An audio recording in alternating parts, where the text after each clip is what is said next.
Buonasera a tutti.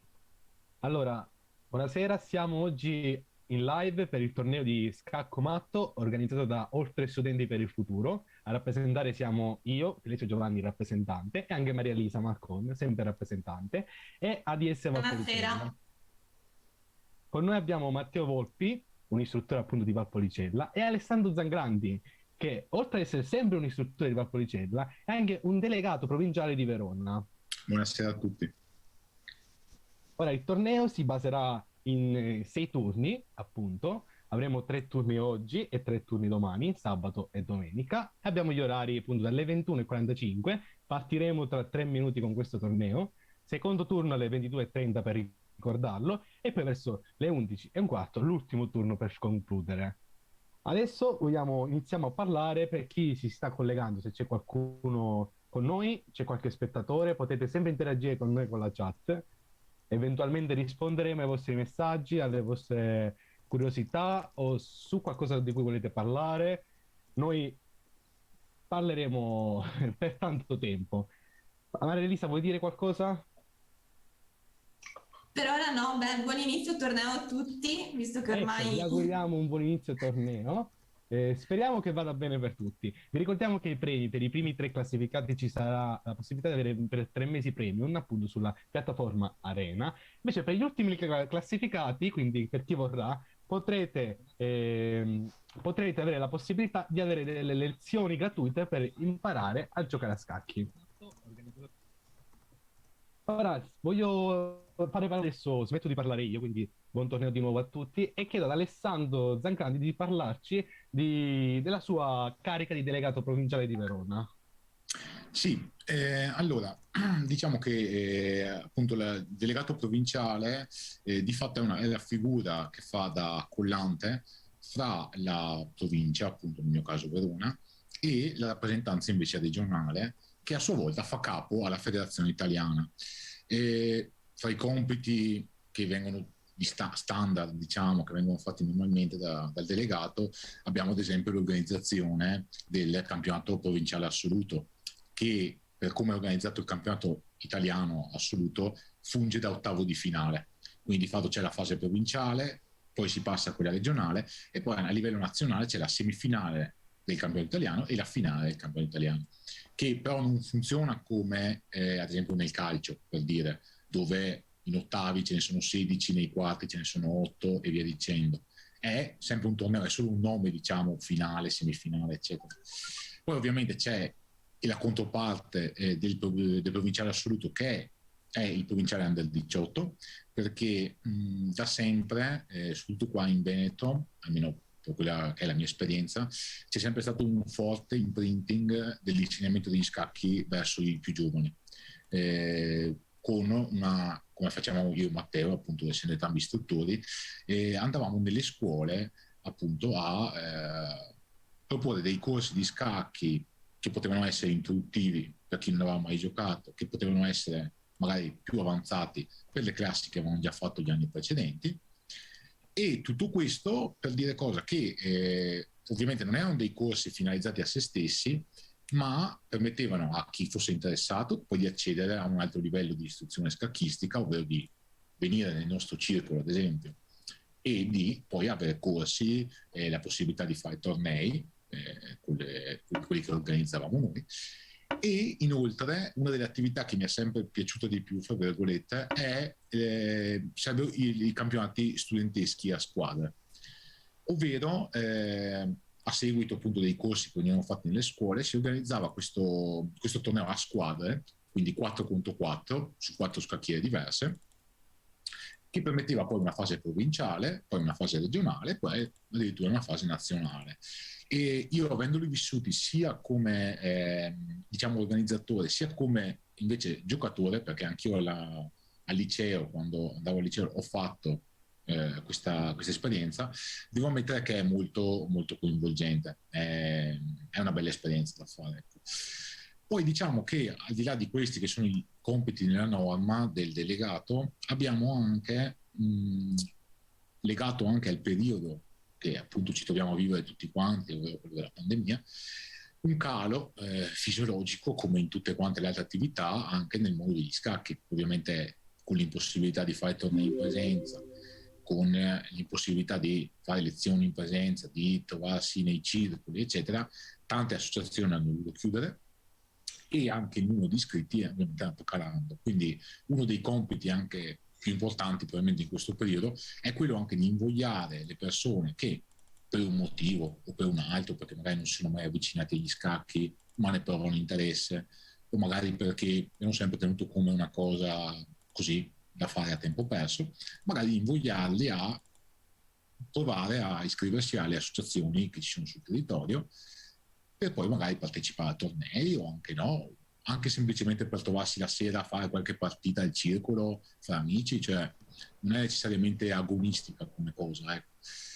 E ovviamente di contro abbiamo avuto però la grande possibilità, un po' diciamo anche forzato dal periodo, ripeto, di utilizzare l'online, che ovviamente permette di avvicinare moltissime persone in più rispetto ai metodi tradizionali. E quindi anche chi non ha mai provato, come ad esempio magari gente che ci sarà anche stasera nel nostro torneo, nel vostro torneo, avrà la possibilità magari di mettersi alla prova e se nel caso ci fosse un interesse più importante rispetto a quello che ci si aspettava, magari c'è anche la possibilità appunto di unirsi a un'associazione e magari diventare appunto iscritto della federazione anche. Quindi questi qua sono un pochino diciamo, i temi di cui mi occupo io sul territorio della provincia di Verona.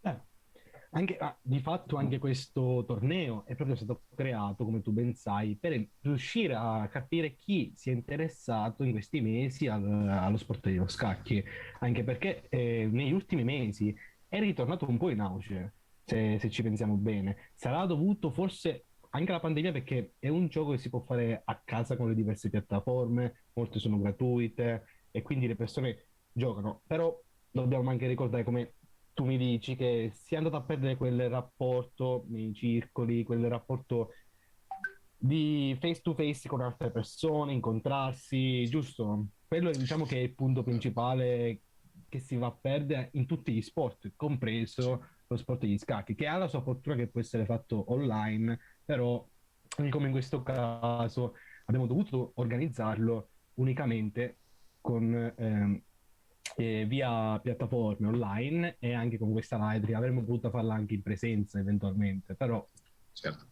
No, ecco, diciamo che poi un'altra cosa che ho sempre notato, visto che è anni ormai che sono nell'ambiente degli scacchi, è anche la grande sportività che si riscontra nei tornei. Anche. Quindi magari fra giocatori che non si conoscono personalmente o che addirittura fanno parte di altri circoli avversari, chiamiamoli.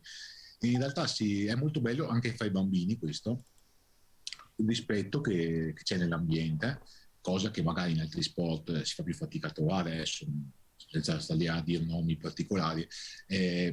Invece lì ho sempre notato proprio che c'è proprio un rispetto reciproco dell'avversario, ovvero vedi proprio i bambini, ma anche piccoli, quindi bambini che magari verrebbe da pensare perdono, si arrabbiano, rovesciano la scacchiera, cose del genere. Invece non ho mai visto una scena del genere. Anzi, è bello vedere che quando la partita è finita si danno la mano, ovviamente prima del Covid, perché adesso è un po' più difficile darsi la adesso, mano. no, anche perché adesso le normative impongono che ci sia lo schermo di plexiglass in mezzo, Eh, quindi vabbè, però al di là di quello diciamo che poi è bello vedere proprio loro che rimettono a posto la scacchiera insieme, magari dopo si mettono in parte o in una sala analisi o su una scacchiera vuota per rivedersi la partita e dire tu hai fatto questo, io ho fatto quello, ma se avessi fatto quello, quindi una specie di analisi anche della partita e questo è secondo me utile anche per i bambini soprattutto in un senso di crescita al di fuori del mondo scacchistico, ma anche proprio emotivo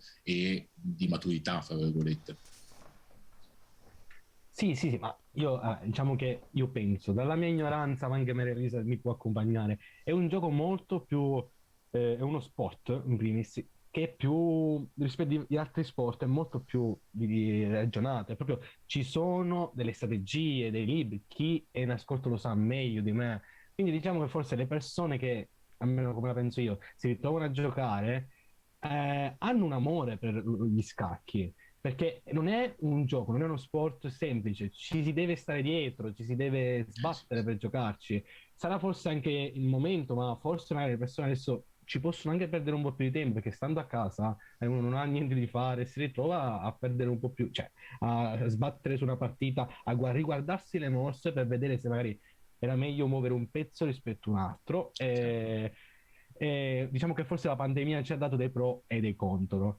Io credo che uno dei pro principali che ha avvicinato molte persone, forse dovuta a questo rilancio della cultura. Magari a dicembre, come tu ben sai, è uscita la famosa serie TV La Regina di Scacchi. È quasi come una moda, come si suol dire, quella vampata. In molti si sono messi a giocare a scacchi.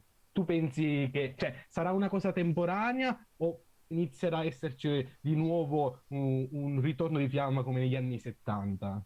Allora, secondo me è diverso da quello che successe negli anni 70 sicuramente, e vabbè, ovviamente tu quando parli di questo, quello che successe negli anni 70, ovviamente ci riferiamo, per chi non sapesse, a quello che viene chiamato il match del secolo, ovvero lo scontro fra Bobby Fischer, che è stato probabilmente uno degli scacchisti più dominanti del XX secolo.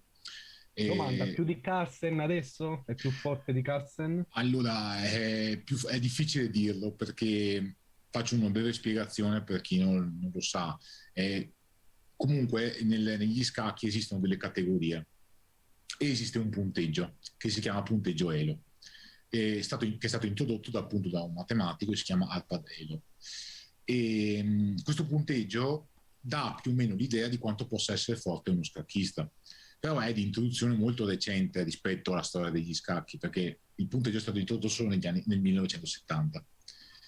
Quindi fare un paragone fra giocatori di epoche diverse risulta molto difficile.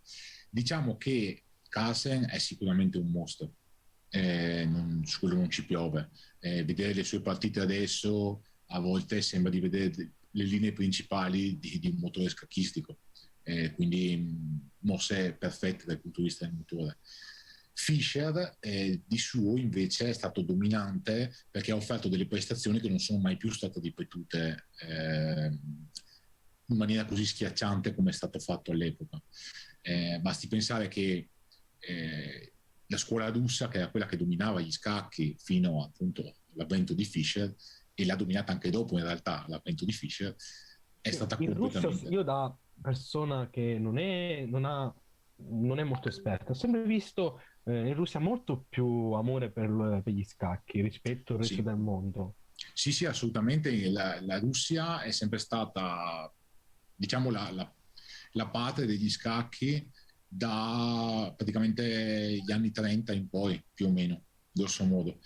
Prima c'erano anche giocatori magari più dell'Europa, in generale europei, come ad esempio, non so, Andersen, ad esempio, parliamo del fine dell'Ottocento, Andersen, Steinitz, poi è nata la scuola russa con quello che è stato il primo grande campione probabilmente russo, che è Chigorin, anche qua stiamo alla fine dell'Ottocento, primi del Novecento.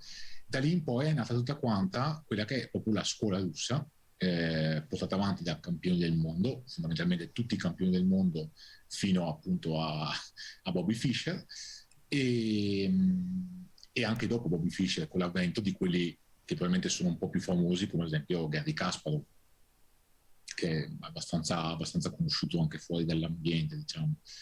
E là io conosco una ragazza che è russa, e là mi diceva che viene proprio vissuto come, cioè nelle scuole è normale che si giochi a scacchi e No, questo conseguentemente essendoci un inizio molto più precoce verso gli scacchi e ovviamente un'utenza più grande anche rispetto a uno stato come l'Italia, è chiaro che il livello tende ad alzarsi molto di più.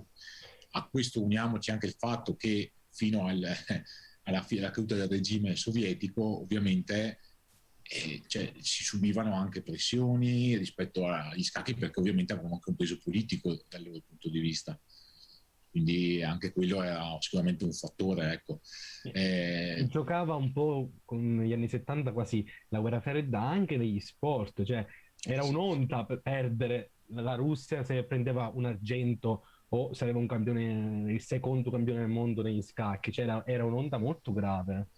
Per farvi un esempio, giusto per farvi capire quanto era grave perdere contro un americano, io parlo sempre di scacchi ovviamente in questo Sì, sì, sì, ambito, ovviamente. e, c'è stato il torneo dei candidati dove Fischer, che è il torneo che permette al vincitore di andare a sfidare il campione del mondo, perché a differenza di altri sport dove il campione, ad esempio non so, nel calcio, il vincitore dei mondiali, 4 anni dopo va a giocarsi i gironi e poi le eliminatorie fino alla finale un'altra volta.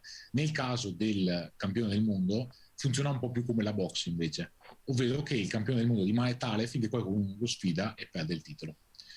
E il torneo dei candidati è la fase finale delle qualificazioni per andare a sfidare il campione. Lì Fischer ha vinto un match contro un russo, che è Mark Taimanov, che è stato vinto per 4-0, quindi completamente distrutto Taimanov da Fischer. Taimanov, oltre ad essere uno scacchista, era anche un rinomato direttore d'orchestra nell'URSS e non ha più potuto esercitare la sua professione a seguito di questa sconfitta. È stato completamente... Oppure un altro degli esempi, ad esempio, è un altro giocatore molto famoso che si chiama Viktor Korchnoi. Lui è sovietico, morì svizzero perché disertò l'URSS e da allora qualunque l'URSS, il governo dell'URSS, proibì a qualunque altro giocatore sovietico anche solo di stringere la mano a Korchnoi quando lo incontrava in altri tornei. Per fare un esempio, ecco, insomma, di com'era l'andazzo di quegli anni là. Ovviamente adesso le cose sono anche cambiate. Sì, adesso è molto più tranquilla la situazione, ovviamente. Esatto, sì, è decisamente più tranquilla rispetto all'epoca e diciamo che la scuola russa a quel punto lì è ancora molto forte, indubbiamente, però hanno cominciato a nascere campioni anche di altre nazionalità. Carlsen è norvegese, ad esempio. La Cina ha avuto un grande impatto anche sul mondo degli scacchi negli ultimi anni, per dire. Ovviamente poi è successo che tanti stati disgregatisi dall'URSS hanno portato campioni del loro stato, quindi ucraini ad esempio, azeri, insomma, giocatori come Mamedjadov ad esempio, o Karyakin che è ucraino, insomma, che era ucraino, poi è passato un'altra volta a russo, però insomma ecco, diciamo che questo adesso è un po' la situazione che c'è nel mondo degli scacchi. Si è modificata, non ci sono solo due poli prima, il Esatto. polo russo e il polo statunitense, adesso è più una cosa che si è aperta al mondo. Però riprendendo appunto quello che hai detto tu, che gli scacchi in Russia sono visti come un gioco normalissimo, sarà anche la mentalità. Qui in Italia, prendo lo sport tipico, è il calcio. Sì, Cioè, e qua è normalissimo giocare a calcio sì, sì. fin da piccola età. Giocare a scacchi invece fa un po' strano. Questa cosa la riprende anche, la riprendono tutti gli altri stati occidentali, come gli Stati Uniti. Mi viene da pensare, appunto, come la regina di scacchi di questa serie, come nella serie appunto c'è una scena che mi è rimasta impressa di come questa ragazza vuole semplicemente giocare a scacchi, anche per ricordare che vuole ritornare a giocare a scacchi, la madre dice, uno, che ci sono altre cose da fare per le ragazze, come se gli scacchi non fossero uno sport per ragazze, quindi già lì altra cosa che, senza significato. E poi, seconda cosa, che gli sembrava quasi una barzelletta, come giocare a scacchi. Ci sono mille altre cose, altri sport, e tu vai a giocare a scacchi e si ritrovava poi da sola nella sua scuola, finalmente. Sarà per te una cosa di mentalità, forse dovuta a qualcosa, non lo so. Allora, sicuramente nell'immaginario collettivo, diciamo, il giocatore di scacchi è un genio e posso assicurarvi che non c'è niente di più falso, cioè nel senso, saper giocare a scacchi ed essere dei geni sono due cose completamente separate. Poi, chiaro che grandi campioni magari hanno dimostrato di avere quozienti intellettivi particolarmente alti, eccetera, però sono comunque due fattori slegati. Poi c'è da contestualizzare anche cosa? Il periodo in cui è ambientata la regina degli scacchi. Quindi ovviamente parliamo di un'epoca in cui i diritti della donna non erano stati portati avanti come lo sono al giorno d'oggi. Di conseguenza pareva strano anche semplicemente che una donna giocasse a scacchi, mentre oggi abbiamo fior di campionesse e se vogliamo proprio parlare ad esempio di quella che è la campionessa vera, cioè la vera regina degli scacchi, parliamo di Judith Polgar ad esempio, che è stata una campionessa di scacchi appunto da fine anni 80 fino a metà degli anni 2000, 2007, 2008, giù di lì. Mi pare sia Domanda, ritirata. di che nazionalità è?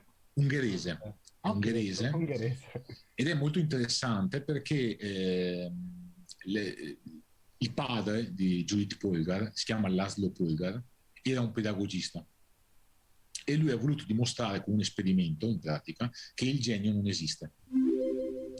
E per far questo ha istruito fin da piccole tutte e tre le sue figlie, ovvero Judith, che era la più piccola, Zuzza, che era quella in mezzo, se non mi ricordo male, e Sofia, che è quella più grande, se non mi ricordo male, o forse ho invertito le altre due, se non ricordo, fin da piccole al gioco degli scacchi. Sia quello, sia l'istruzione. Provvedeva tutto lui a loro, in casa. Il risultato è stato che Judith Polgar, quella più piccola, è diventata la scacchista più forte della storia e a un certo punto è stata ottava o nona al mondo, se non mi ricordo male, assoluta, fra uomini e donne parliamo. E un'altra è stata la campionessa mondiale femminile e la terza è comunque diventata maestro internazionale, che è un livello altissimo di scacchi. Quindi di fatto lui è riuscito un po' a dimostrare che effettivamente il genio sì esiste probabilmente, però con una giusta, diciamo, predisposizione e educazione nel contesto scacchistico parlo, è possibile arrivare a alti livelli anche senza avere doti straordinari, ecco. Sì, alla fine è una cosa stupida dire sei geniale. È come quando a un artista gli viene detto ma quanto sei bravo, però lui prima di dipingere quel quadro spettacolare ha fatto o anni di fare bozzi, quadri, disegni sbagliati, strapparli e buttare nella pattumiera. Stessa cosa negli scacchi, cioè Sì, impari le aperture, i movimenti, parti dai movimenti per arrivare alle aperture, alle conclusioni, i pedoni, cioè c'è uno studio, ci sono delle cose dietro, non puoi, la ci sono genialità non anni di esiste, studio. non esiste la genialità, personalmente c'è sempre uno studio, perfino persone, i grandi geni della storia hanno dovuto rompersi la schiena sopra i libri o su o anche chi è un atleta deve mettersi giù, allenarsi nel suo sport e poi può avere dei risultati da poter vantare e può essere, poter dire sono un genio, sono il migliore in questa cosa. Sì, sì, assolutamente. Cioè, è chiaro che gente come parlavamo di Carlsen, possiamo parlare di Caruana, che è italo-americano, ad esempio, Sì. Fabiano Caruana, loro studieranno almeno 10 ore al giorno, probabilmente solo scacchi, per arrivare. Loro sono riusciti anche a renderlo un lavoro, Eh sì, loro sì, anche un buon lavoro abbastanza sì. remunerativo, quindi Sì, sì, decisamente. Ecco, però diciamo che rispetto a altri sport, ovviamente, perché sia un lavoro molto remunerativo, occorre essere veramente in alto, ecco. Eh, una Chiediamoci su domanda, quello. c'è un grigio o c'è solamente, abbiamo un bianco e nero, quindi giochi a scacchi per divertirti, quindi Sì. anche se sei in nazionale, e poi passi da essere top del mondo e a guadagnare. C'è un grigio, c'è qualcosa nel mezzo che una persona può riuscire ad arrivare senza essere magari a livelli mondiali veramente elevati. Assolutamente, sì, sì, sì. Certo, diciamo che diventa un lavoro che ti permette di vivere, ovviamente, solo raggiunto un certo livello. Ma adesso vi spiego velocemente. Negli scacchi esistono delle categorie, appunto. Il più grande, cioè la più alta categoria è il grande maestro. Poi c'è il maestro internazionale e il maestro FIDE.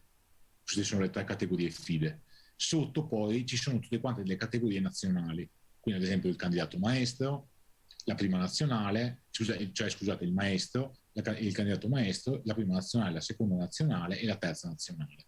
Quindi diciamo che normalmente uno che lo fa per vivere proprio, insomma, è un maestro internazionale, Un maestro, cioè ecco, veramente un grande maestro, però diciamo che anche loro comunque sì, possono farne un lavoro, ma non è una cosa così come uno potrebbe pensare, non so, un calciatore di Serie B, ad esempio, guadagna di insomma, più. prende molto di più, nel senso, È sempre Eh, lì che finiamo, c'è questa disparità. Magari in eh, Russia la situazione è completamente differente. Lì il problema è sempre legato alla visibilità che ha lo sport rispetto a un altro e di conseguenza agli sponsor che ci sono dietro. Qui parliamo, ad esempio, uno dei tornei più importanti del mondo di scacchi è sponsorizzato da Tata Steel. Tata Steel è, penso, il leader mondiale nella produzione dell'acciaio, per dire. Quindi ovviamente lì si parla di un pool prize che è stratosferico. Quindi magari il vincitore prende 1 milione, ad esempio. Però capite che se lo paragoniamo a quello che prende un calciatore medio in Serie A, un Sono milione, briciole.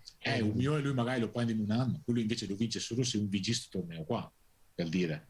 Eh, Quindi, ecco, diciamo che sì, poi è ovvio che ad esempio anche lì, in quel caso lì, le grandi aziende come Carsen, non so se lo sia ancora, ma è stato sponsorizzato da Microsoft anche.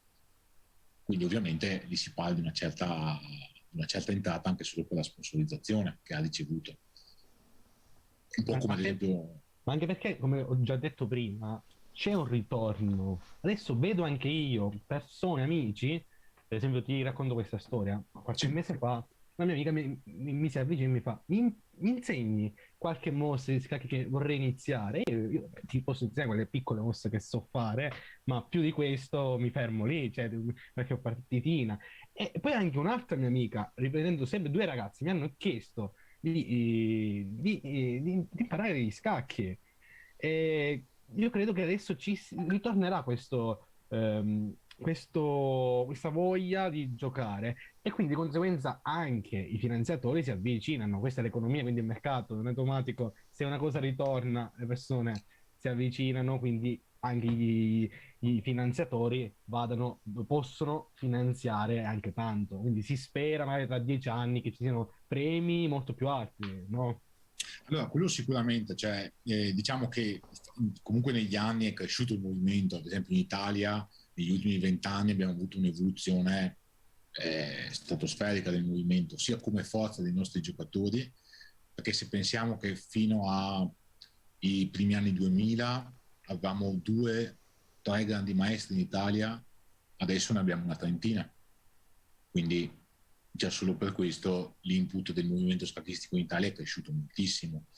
È chiaro che poi, ovviamente, essendosi avvicinati anche stati come ad esempio Cina, India, che hanno tantissima popolazione, quindi anche già solo per questo, in tanti si sono interessati, scusate, in tanti si sono interessati al gioco. E come sì, prima ti dicevo appunto che parlavi della serie, ad esempio, della Regina degli Scacchi, secondo me non sarà un boom temporaneo, perché gli scacchi, a differenza del, non so, del videogioco di turno, dell'applicazione o qualunque altra cosa, che magari sì, ci giochi un mesetto, poi ti stufi, gli scacchi se ti prendono difficilmente dopo li abbandoni, diciamo. Quindi una volta che ovviamente se su 100 che si appassionano per la regina degli scacchi, magari 10 vanno avanti, però quei 10 lì difficilmente poi lasceranno il gioco una volta che l'hanno cominciato ad apprezzare. Quindi secondo me è una cosa che è destinata a incrementare ancora di più in Italia come nel resto del mondo. Vediamo adesso come stanno andando le partite del nostro torneo. Matteo, che sei il nostro regista in questo momento, la nostra entità onnisciente, che sa di tutto e di tutti. Ci Sì, fai sapere un pochettino qualche punteggio, i dati, le statistiche, qualcosa? sì, allora sono finite la maggior parte delle partite. In gioco abbiamo ancora 3 match che appunto stanno ancora in gioco. Fare un piccolo recap, allora abbiamo 26 iscritti alla fine, quindi abbiamo 13 scacchiere per turno, 6 turni come ci avevi già anticipato all'inizio della trasmissione. E passando alle partite, allora stavo seguendo questa partita tra Nenno 18 e Gloria, in cui c'è un leggero vantaggio del nero in questo momento, visto che ha 2 pezzi leggeri contro la torre, quindi negli scacchi si considera questo un leggero vantaggio, anche se la torre è singolarmente più forte di un cavallo o di un alfiere singolarmente, però diciamo che in questo caso il nero ha un leggero vantaggio. Sì, Però la torre vale 4 se non sbaglio, 5. giusto? 5, Torre vale ok. 5, cavallo e alfiere 3. D'alfiere Mm. dicono a volte 3 e mezzo perché diciamo, una lunga storia, è sempre un dibattito aperto ogni volta su quanto valga di più o il cavallo o l'alfiere, però appunto è sempre un dibattito che non avrà mai fine. Si dice che la coppia degli alfieri sia più forte della coppia dei cavalli, ma questo è un discorso che lascerò molto volentieri a chi vorrà, diciamo, Però approfondire. mio nonno che mi insegnò a giocare a scacchi mi disse che un cavallo in settima fa molti danni, No, cioè... forse era una È torre. a torre. Torre, allora niente, mio nonno sbagliava tutto. No, Eh, a proposito di pezzi in settima, a proposito di pezzi in settima, abbiamo un pedone, se notate, di Nenno, che è riuscito a portare un Sì, pedone in A7, quindi al prossimo passo, se riesce, diciamo, a far spazio con la donna, la regina, andrà a promozione, ovvero è finita per è il finito il tempo. tempo però. Eh sì, aveva pochi Comunque, secondi. per chiudere il concetto, quando uno va a promozione può scegliere di trasformare, diciamo, tra virgolette, il proprio pedone in un pezzo a sua scelta, tranne il re ovviamente, se no non si può giocare con due re. sì. Però comunque a Gloria è scaduto il tempo ricordiamolo, la cadenza di gioco è un 15 minuti più 5 secondi di incremento a mossa, quindi Perfetto. c'è sempre la possibilità di recuperare tempo, però è anche comunque difficile giocare quando si hanno pochi secondi. Anche i più esperti si trovano spesso in difficoltà.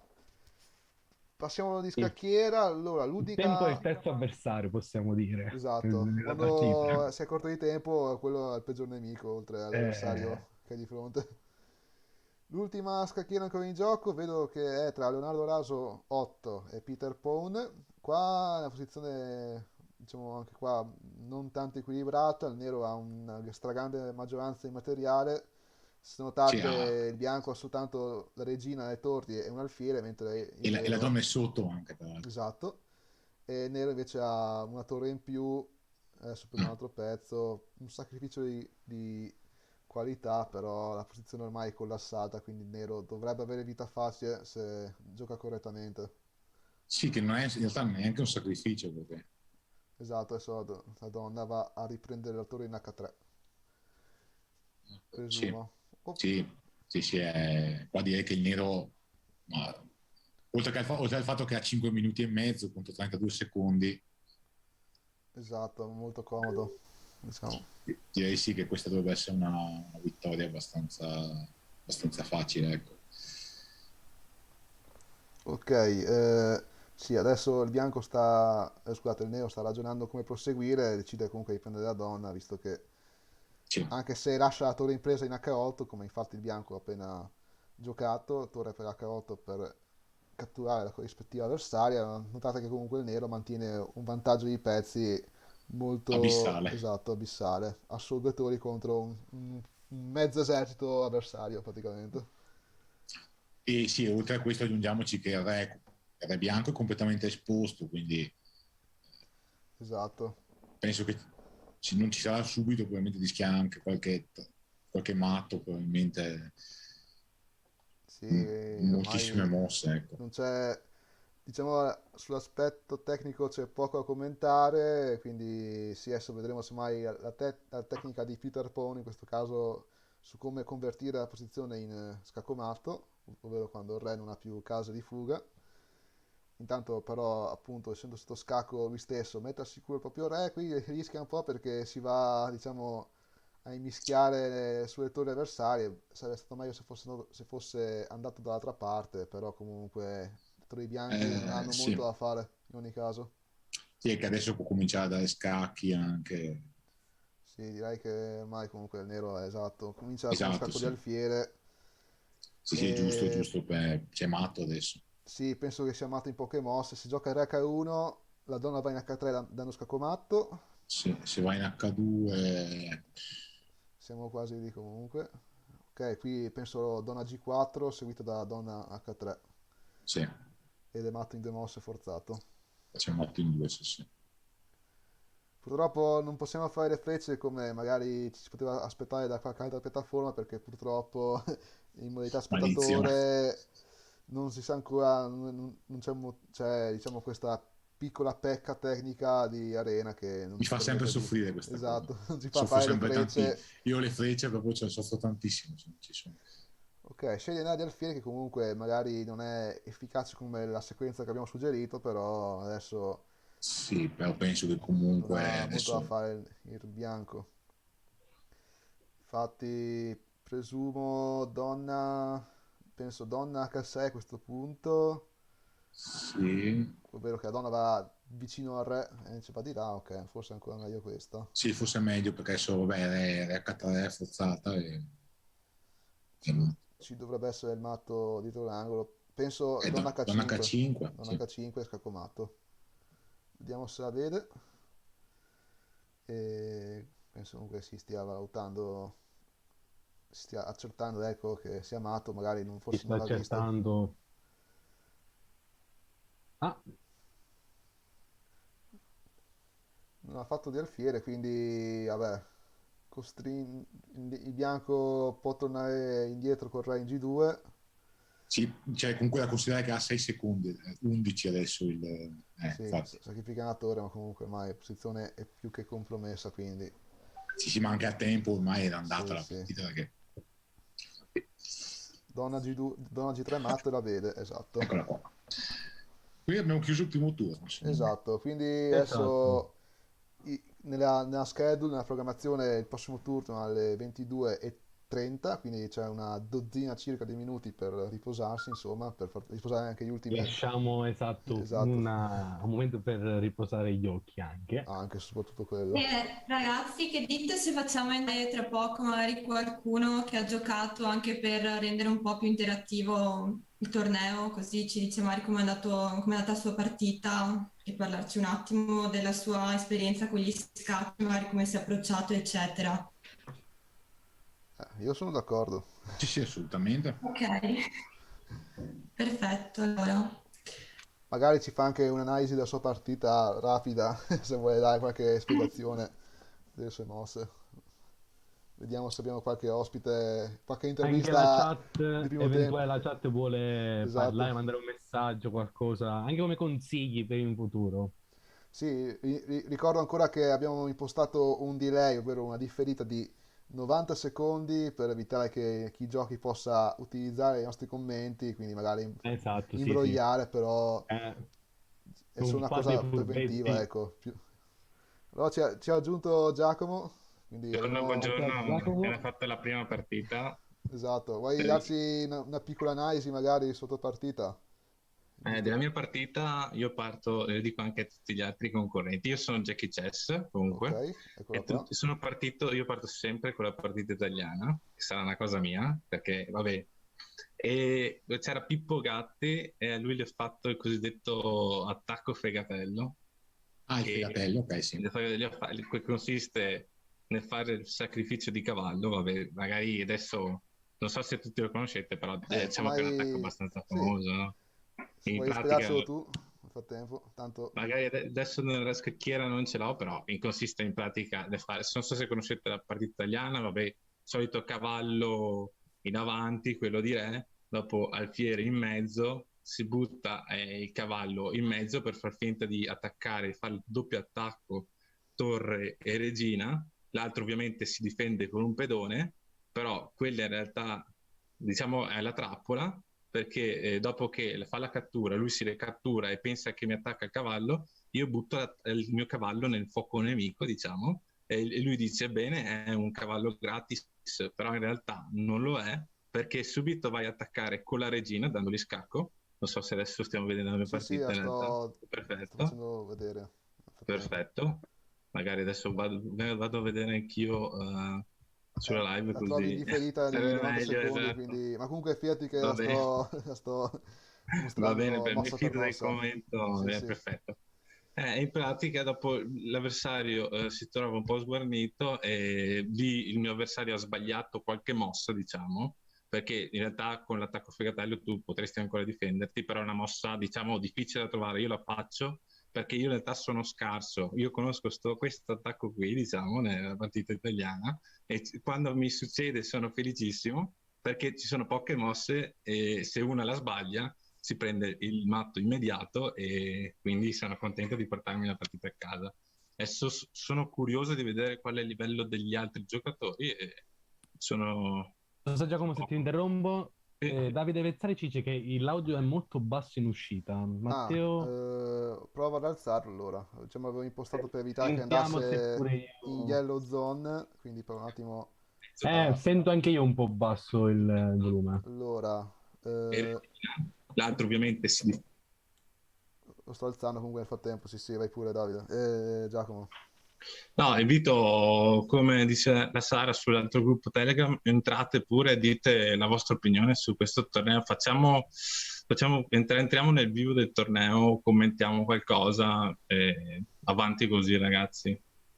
Sono curioso di vedere chi adesso spiccherà tra i più forti. Sono davvero curioso, questo è vero. Sì, infatti... E Giacomo, Vai. Sì. scusami Matteo, una domanda. Da quando è che giochi a scacchi? Cioè, Ma com'è stato il tuo approccio con questo sport? io in realtà non ho, come tutti, iniziato con la regina degli scacchi, semplicemente mi pare che sia stato a dicembre dell'anno scorso, così ho iniziato a giocare a scacchi perché mi sembrava bello e basta. Dopo ho visto, c'è un sacco di live che vanno in giro e mi sono iniziato a appassionare, tipo video anche come so, Matto Scacco, che è un video che è un youtuber famoso italiano, mi piace vedere, mi piace la roba più figa degli scacchi è il fatto che ci sono le aperture, che ci sono le difese, che abbiano un nome, a me piace un sacco, mi fa proprio appassionare al gioco. Questo. Sì, devo essere, sono d'accordo perché guarda, anch'io è una delle cose più che apprezzo di più il fatto che ci sia tutta quanta una serie di partite italiana, spagnola, la difesa Caro-Can, la difesa siciliana, l'inglese, cioè, è appassionante come cosa, sì. Tra l'altro, giusto per dire, in inglese, parlavamo prima della regina degli scacchi, il titolo in inglese è The Queen's Gambit, che è proprio un'apertura degli scacchi, tra l'altro, che è quella che lei impara per prima nella serie. Sì, assolutamente, però a me devo dire il cambetto di donna non piace proprio per niente, devo dirlo. Anche la metto e basta, andiamo avanti. Però Invece è una delle più giocate. lo so, purtroppo lo so, infatti io sai cosa ho fatto? Faccio sempre la difesa indiana. E... io ho due robe so fare. Io so rispondere al gambetto di re o al gambetto di donna. È finita la mia preparazione. Ma d'altronde è una delle cose che dopo si va a fare quando ci si avvicina a un livello un po' più alto, anche la preparazione sull'apertura, ecco, diciamo. Di solito le prime cose che si tendono a studiare sono la tattica perché quella è fondamentale, quindi appunto come parlavi prima tu del fegatello, ad esempio un attacco doppio è uno degli elementi della tattica, per dire, quindi il cavallo che va a attaccare donna e torna. Anzi, secondo me in questo senso un principiante non dovrebbe concentrarsi sulle aperture, anche se sono la cosa più figa degli scacchi, però certe volte tu cerchi di trovare, cioè l'avversario dovrebbe rispondere sempre a quella mossa perfetta, però infatti ti vai a ingabirare. Infatti è importante invece conoscere i principi delle aperture, ovvero io ok, sì, conosco l'apertura, può essere la difesa italiana, può essere la partita italiana, può essere la partita spagnola, però io non faccio le mosse, cioè non devo fare le mosse in automatico, io devo fare le mosse perché so perché vanno fatte. Invece tanti magari quando iniziano si imparano a memoria le mosse, quindi come dici tu, l'avversario fa una mossa diversa da quella che ti aspetti, basta, finita la partita perché non so cosa fare. Invece se uno sa i principi che ci sono dietro le aperture, magari non la gioca in automatico, ma ci deve pensare un pochino, ma può trovare modi diversi per sviluppare l'idea. Quindi l'importante è conoscere l'idea della propria apertura. E infatti consiglio tutti come prime cose, come ad esempio dicevi tu, di Matto Scacco, ci sono anche altri canali italiani, come ad esempio Davidol, se qualcuno lo conosce, che è molto, molto bravo, è un giocatore del ciclo di Pistoia, e da anni fa video commenti, ha fatto tutte quante una serie di lezioni proprio per chi vuole avvicinarsi agli scacchi online, video lezioni su YouTube, che permettono anche di vedere non solo come si muovono i pezzi, le idee tattiche, le idee strategiche, un po' tutto quanto a tutto tondo, ecco. E poi ci sono ovviamente anche le analisi di partite, che sono la cosa che a me piace di più, però ovviamente dopo bisogna arrivare a un certo punto, insomma, per poter apprezzare a pieno, ecco. Chiaramente. Comunque sono davvero curioso di vedere chi c'è di forte. Non vedo, tra 4 minuti in teoria se almeno a me sono le 10:26, dovrebbe partire la partita, sì. no? Giusto? Esatto, Io alle sono... 22:30 inizierà il secondo turno, quindi ecco, pochi minuti di Esatto. pausa ancora. Adesso abbiamo altri 4 minuti di pausa e inizierà appunto il secondo turno. E con noi ci hanno raggiunto altri due rappresentanti di Oltre, appunto abbiamo Thomas Andreatti e Sara Casado Moreno. Ciao. Se vi volete presentare voi potete dire qualche due paroline. Vai Sara, vai. Ciao a tutti, sono Sara, faccio parte del gruppo di Oltre da meno di un anno e niente, sono felice di essere entrata in questa organizzazione del mondo degli scacchi. Non sono molto esperta, però mi piace vedere le persone che si appassionano di qualcosa, quindi sono molto felice. Com'è andata questa prima ora? Io direi che è andata bene, alla fine tutto... Beh, Giacomo ha vinto, abbiamo capito, no? Da Esatto. messaggi vari. Sì, io ho vinto, sono contento, ho fatto le mie cose, dai.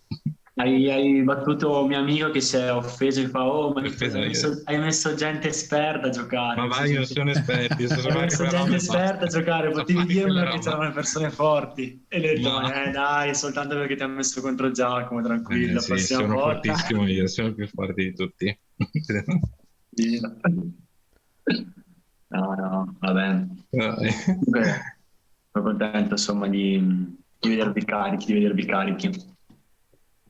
Adesso tu giochi il prossimo turno, Giacomo, giusto? 2 minuti, almeno adesso che siamo in 30, comunque 2 minuti, io Mm. faccio le 28, dovrebbe iniziare, sono un Esatto. po' teso. Sì. Cioè, Sei un po' teso dal prossimo match? no, in realtà sono tranquillo perché ho vinto la prima, quindi Ecco, Ok. parte mi dai... avete lanciato un suggerimento, ovvero voglio ricordare a chi ci segue, o più che ricordare, magari spiegare, perché penso che molti non lo sappiano, ma il sistema di abbinamento che viene utilizzato in questo torneo si chiama sistema di abbinamento svizzero, ovvero che tutti giocano il numero di partite del torneo, in questo caso 6, però ogni volta che uno vince va sempre contro un avversario con un punteggio uguale o comunque simile di circa mezzo punto di solito. Quindi è fatto apposta che chi vince, i due che vincono sempre, alla fine si scontreranno nell'ultimo turno o nel penultimo, insomma. Quindi è come se fosse una fase a eliminazione diretta, però sotto forma di campionato.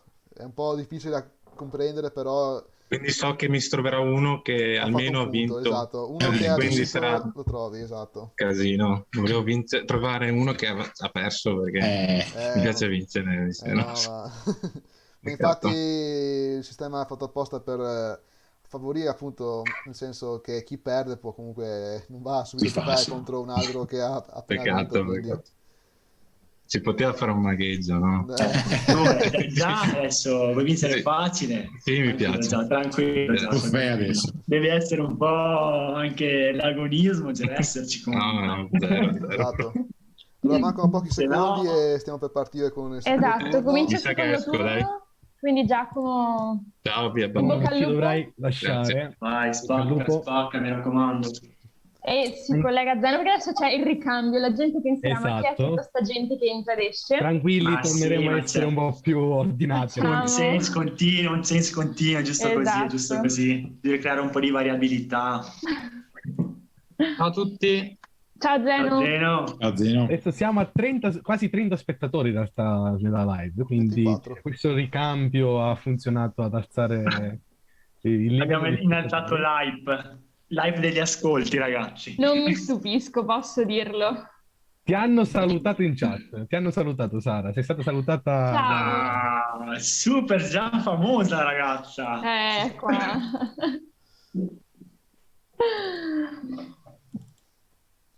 Ok, allora le partite sono cominciate, vogliamo comunque, semmai lascio la parola intanto ai nuovi ospiti per presentarsi, ecco, quindi siccome le prime mosse delle partite sono sempre, diciamo, le stesse, quindi semmai ci tufferemo nei commenti verso metà partita, ecco, quindi semmai i primi 5-10 minuti lascio la parola agli ospiti, ecco. Beh, abbiamo Zeno che è Vai, Zeno. una pezzo importante di questa seconda parte, quindi presentati pure. Direi il pezzo più importante. La colonna portante. La colonna, la torre No, vabbè. È la torre in settima, come mi ha insegnato La torre in Alessandro poco fa. settima, esatto. che mio nonno ha sbagliato. Ho vissuto nella menzogna per 20 anni. Ma no, dai, i nonni non sbagliano, sono i nipoti che capiscono male. Hai ragione, hai ragione. No, comunque, piacere a tutti, salve a tutti. Io sono Zeno Fratton, sono uno studente dell'Università degli Studi di Verona, sono al quinto anno di medicina. In questo momento in realtà non mi trovo in Italia, ma mi trovo in Germania per l'Erasmus. Ma con internet, con le magie di internet, si può fare praticamente tutto al giorno d'oggi, quindi mi ritrovo felicemente con voi a commentare questo bellissimo torneo. In pro E della pandemia. Esatto, esattamente. Chi sono, cosa faccio, eccetera, a parte studiare e perché mi trovo qua in mezzo al mondo degli scacchi. Allora, io da diversi anni, ormai sono più di 10 anni, gioco a scacchi a livello anche agonistico, quindi io ho giocato diversi tornei di scacchi per l'associazione con cui appunto sta collaborando Lista Oltre, che è l'associazione dilettantistica scacchi Valpolicella. Io stesso sono stato un istruttore di scacchi per almeno 5 anni e ho tenuto un po' di corsi anche per ragazzini, quindi oltre all'attività diciamo di gioco ho anche associato anche l'attività di insegnamento, sia per una passione personale per l'insegnamento, sia per il desiderio di trasmettere un po' quello che comunque ho appreso nel tempo. E sentivo prima che Alessandro con Giovanni discuteva un po' su alcuni aspetti tecnici, diciamo sportivi dell'agonismo degli scacchi, parlava delle categorie. E appunto Alessandro prima citava il fatto che esistano categorie internazionali, nazionali e a livello nazionale in Italia, oltre appunto alle categorie internazionali, quindi maestro FIDE, maestro internazionale, grande maestro e così via, esistono anche delle categorie un po' più basse, diciamo, che sono più diffuse a livello nazionale, che appunto aiutano a farsi un'idea del livello di gioco di un giocatore. Quindi si parte da una situazione di non classificato, che è il giocatore alle prime armi, che non ha mai fatto un torneo, che sta facendo le prime esperienze scacchistiche e così via, a una situazione poi di una categoria di terza nazionale, che è la categoria subito successiva al non classificato, e successivamente c'è la seconda nazionale, la prima nazionale, il candidato maestro e il maestro nazionale, e poi ci sono quelli internazionali. Io nella mia breve carriera, se vogliamo definirla così, non è così breve ormai, però io preferisco ritenermi giovane, visto che comunque ho solo 23 anni. Ma sei Esatto, no, io mi sento vecchio dentro, sono un boomer dentro, no? Quindi l'importante non è solo anche fuori, è anche cercare di Io tornare lo giovani sono anche anche fuori, io lo sono anche fuori. Ma quello alla fine Ma tocca a tutti. è solo la quindi barba che inganna, è solo la barba che inganna, Alessandro. Può darsi, ma adesso spero di andare in pensione presto e poi posso dedicarmi solo agli scacchi. Alessandro, ti raggiungeremo anche noi prima o poi, cioè si invecchia tutti. Forse. Non è una colpa, non è un merito, non ci si può fare niente, quindi vabbè. Io appunto sono candidato maestro da qualche anno e poi in realtà un po' per la pandemia, un po' per lo studio, da 2 anni ho smesso di giocare tornei a tavolino proprio per un discorso di tempo e anche perché nell'ultimo anno non ne sono stati quasi organizzati. Quindi diverse circostanze hanno un po' creato questa situazione. E da cosa dipendono queste categorie? Allora, anche vedendo quali partite, avrete notato che c'è questo numerino un po' particolare vicino al nome del giocatore, no? E questo è un punteggio che appunto serve a definire, a misurare la forza di gioco teorica, perché poi nella pratica può succedere di tutto, di un giocatore. E quindi questo è il cosiddetto punteggio ELO che descrive un po' quanto è forte, quanto è debole, e questo dipende da quante partite vinci, contro chi, se vinci con uno forte, con uno debole, se pareggi, tanti fattori, insomma. E in Italia appunto le categorie sono le seguenti, cioè terza nazionale quando superi i 1500 punti, seconda quando superi i 1600, prima quando superi i 1800, candidato maestro quando superi i 2000 e maestro quando superi i 2200. Poi ci sono in realtà dei dettagli in più, ma vi sto già tediando troppo forse con questi dettagli un po' più più tecnici. Ormai possiamo riprendere specifici. più avanti nel corso Sì, magari più Esatto, avanti, dai. se qualcuno è interessato, se chiedono, Sì, insomma. fate pure Scriveteci domande nei in commenti chat. se volete Esatto, ulteriori curiosità, le cercheremo di soddisfare sicuramente. dubbi, perplessità, tristezze, noi Ti hanno risolviamo chiesto Zeno tutto. se sai del Battinelli, ma penso che la risposta io la so già. Io decisamente no, non sono dei Battinelli, sono stato tesserato un anno col Battinelli in realtà, però poi per mille motivi alla fine adesso sono tesserato per Iva Pulicella, lo sono da un po' di anni ormai, non mi ricordo, e così insomma, quindi no, non sono dei Battinelli. E Zeno, vuoi farci una panoramica di queste prime partite cominciate?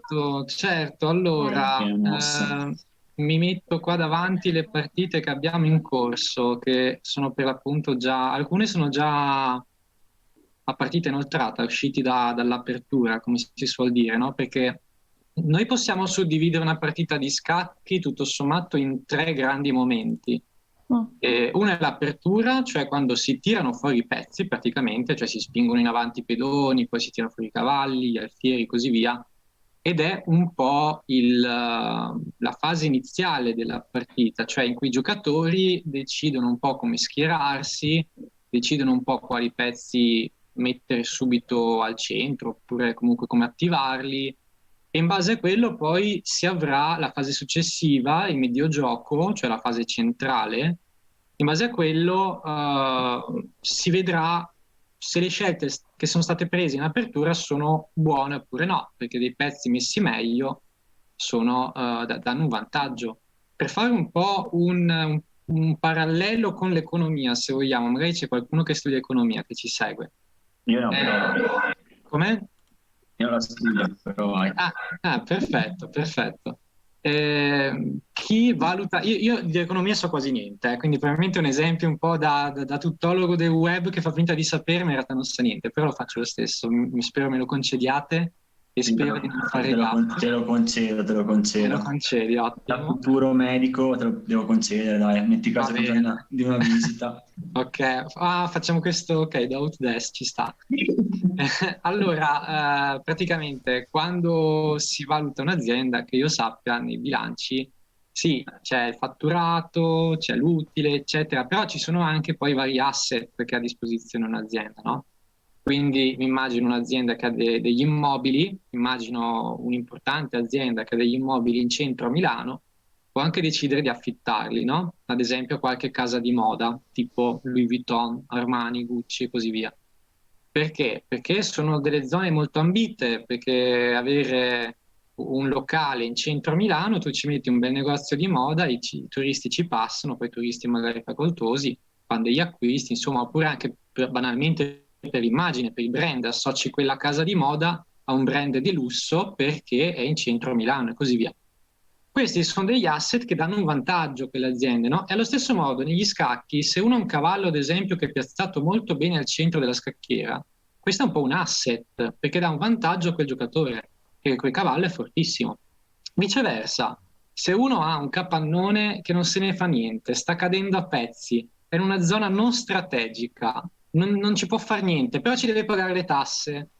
In quel caso non gli conviene tanto avercelo, sarebbe meglio se riuscisse a disfarsene, tipo a venderlo o comunque a trovare un'altra soluzione. Allo stesso modo negli scacchi, ad esempio, un cavallo sul bordo della scacchiera, il cavallo sul bordo della scacchiera fa poco, perché il cavallo al centro può controllare 8 caselle, per esempio.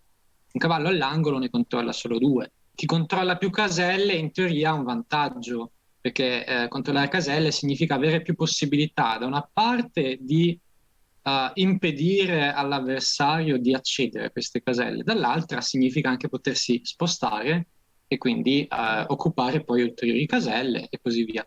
Quindi chi mette il cavallo al bordo No, cavallo sul bordo, raga. vuol dire che non è Cavallo un sul esperto. bordo, mai, non mettetelo il cavallo sul bordo. Quindi diciamolo, chi mette cavallo sul bordo al prossimo torneo non si può iscrivere. No, No, esatto. no, decisamente. No a cavalli sui bordi, dai. Il cavallo sul bordo dipende, poi ci sono sempre le eccezioni. Quando ero piccolo mi dicevano, guarda, sì, ci sono le regole, ma i maestri le violano sempre, cioè sono fatte per essere violate le regole, quindi C'è una famosa partita, anzi, di un giocatore che si chiama Rubinstein, mi pare che fosse quella partita, parliamo di almeno 90 anni fa, tipo anni 30, forse anche prima, in cui lui a un certo punto ha messo il cavallo in H1. H1 è una delle 4 caselle dell'angolo, cioè sto cavallo era in F2, vabbè, l'ha messa in H1 e tutti hanno detto ma che senso ha, cioè perché fai sta mossa? Poi alla fine si è visto nel prosieguo della partita che l'idea era spostare a sua volta il cavallo più in avanti, quindi metterlo in G3 così che potesse andare in F5, poi eventualmente in H6 e così via. E quindi è stato un po' come giocare di sponda a biliardo, no? Uno tira la pallina, la palla da biliardo verso la sponda per farla rimbalzare da un'altra parte. Quindi sono concetti che si possono usare in modo un po' teorico, astratto, però poi nella pratica uno, se ha un piano può anche funzionare mettere il cavallo sul bordo. Io parlo in termini generici, meglio tenerli al centro, poi ognuno insomma Vabbè, ha i suoi insomma, piani.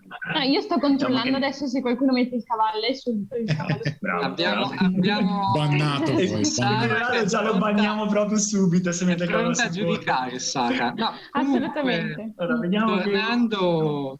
tornando alle nostre partite, qua vediamolo. Io vedo che se ne sono già concluse un paio. Mhm. Qua Tra ci sono l'altro- c'è qualche cavallo sul bordo. Se guardiamo Sì. la partita vedo. Aristarco contro Nenno 18, un cavallo sul bordo lo vediamo.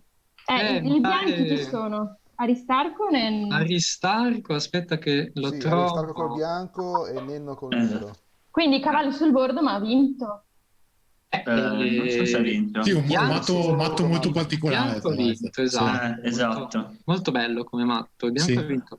Sì, ma Veramente. infatti le eccezioni ci sono sempre. Poi se il cavallo va messo sul bordo per catturare un altro pezzo, molto volentieri, o per dare uno scacco, anche quello va bene, nel senso non ragioniamo per assoluti. Gli scacchi sono bianco e nero perché ci sono le caselle bianco e nere, Ecco, però esatto, se insomma, andiamo alla mossa 16 infatti, notiamo che in quel momento Aristarco ha giocato appunto cavallo H4, quindi posizionandolo sul bordo, ma qual è l'idea? Se notate il cavallo e il pedone in E4 al centro stanno convergendo entrambi sul pedone F5, quindi se il bianco potesse giocare 2 mosse consecutive, ipotesi, la prossima mossa del bianco sarebbe il cavallo per F5 o comunque pedone per F5, meglio il cavallo per, diciamo, questioni teoriche in cui centralizzi un pezzo piuttosto che lasciarlo appunto nel lato. Però, infatti, questa eccezione è stata per attaccare un pezzo avversario, cosa che comunque il nero ha evitato catturando a sua volta però in E4. Il bianco ha ripreso con la donna, con la regina, sempre il pedone in E4 e comunque diciamo che il cavallo in H4 alla fine dei conti comunque ha aperto un po' la strada, ecco, ai pezzi bianchi verso l'avversario. Se notate, infatti, il re nero si è andato a incastrare nei propri pedoni e ha preso matto subito. Con donna Si e 4. potrebbe chiedere a Aristarco se è una strategia o casualità questa sua vittoria con questa mossa. Beh, oddio, allora, da un occhio esperto ti dico che alla fine quella mossa aveva un senso più che logico perché metteva pressione, però comunque in ogni caso diciamo che anche il nero ci ha messo un po' del suo per andare a infiltrarsi diciamo, nel campo nemico, o meglio si è andato a incastrare in mezzo ai propri pezzi il re avversario. Infatti all'ultima mossa con lo scacco di donna in E4 il re nero era bloccato dai propri pedoni e quindi non ha potuto sfuggire all'attacco. Tra l'altro Aristarco ringrazia in chat. Ah, perfetto. Appena scritto in chat su Twitch ho visto. Poi ti ha salutato un certo Cordio, forse so chi è. Non so se tu... Oddio, no, davvero, è lui, sì, è lui, non so se sia lui. È Luca Cordioli, sì, sicuramente lui. Il mitico Cordius, ma dai, sì, è Cordius questo, ottimo, ci sta seguendo anche lui, fantastico. Cordius, sì. se mi senti, un saluto anche da parte mia. Sì, è lui, lo salutiamo tutti. È stato un nostro compagno quando giocavamo, quando facevamo le lezioni, noi, io, Zeno, con il sabato, e Luca Cordioli era uno dei nostri compari, ecco. Ok, Esatto. allora Ragazzi, scusami Zeno, io vi lascio in compagnia degli altri di Oltre e dell'associazione Scacchi Valpolicella e ci vediamo domani sera, ecco. Vi saluto anch'io. Ciao Maria, Ciao. ciao Maria, buona serata. Ciao Maria. Vi saluto anche anch'io Alessandro. allora e ci vediamo domani sera se avete piacere. E Certo. intanto vi ringrazio ancora per l'invito e buon proseguimento con la diretta anche. Grazie Alessandro, Grazie a te, veramente. Alessandro, buona serata, Ciao, alla prossima ciao. domani. Ciao, Ciao ciao. ragazzi, ciao. Ok, No, c'è un'altra partita che è finita e volevo un commento anche sì, lì. Se ha giocato bene, ha giocato male. Gattino Perinacci. Gattino, no, non l'ho visto. Ah, ha appena vinto. Io ho visto Gaia Dizzi Contro Scandola, contro sì. Scandola 98, Ok. che si sono mangiati parecchie pedine, vedo. sì, vai Zeno, lascio te il commento Sì, che... sì. Parecchi petti, Sara, parecchi petti. Esatto, io non ho detto niente, però gli scacchisti sono allergici alla Ma E una dopo- domanda, perché non si può dire pedine? No, allora, siamo noi che siamo strani. Pedine noi di solito le attribuiamo alla dama.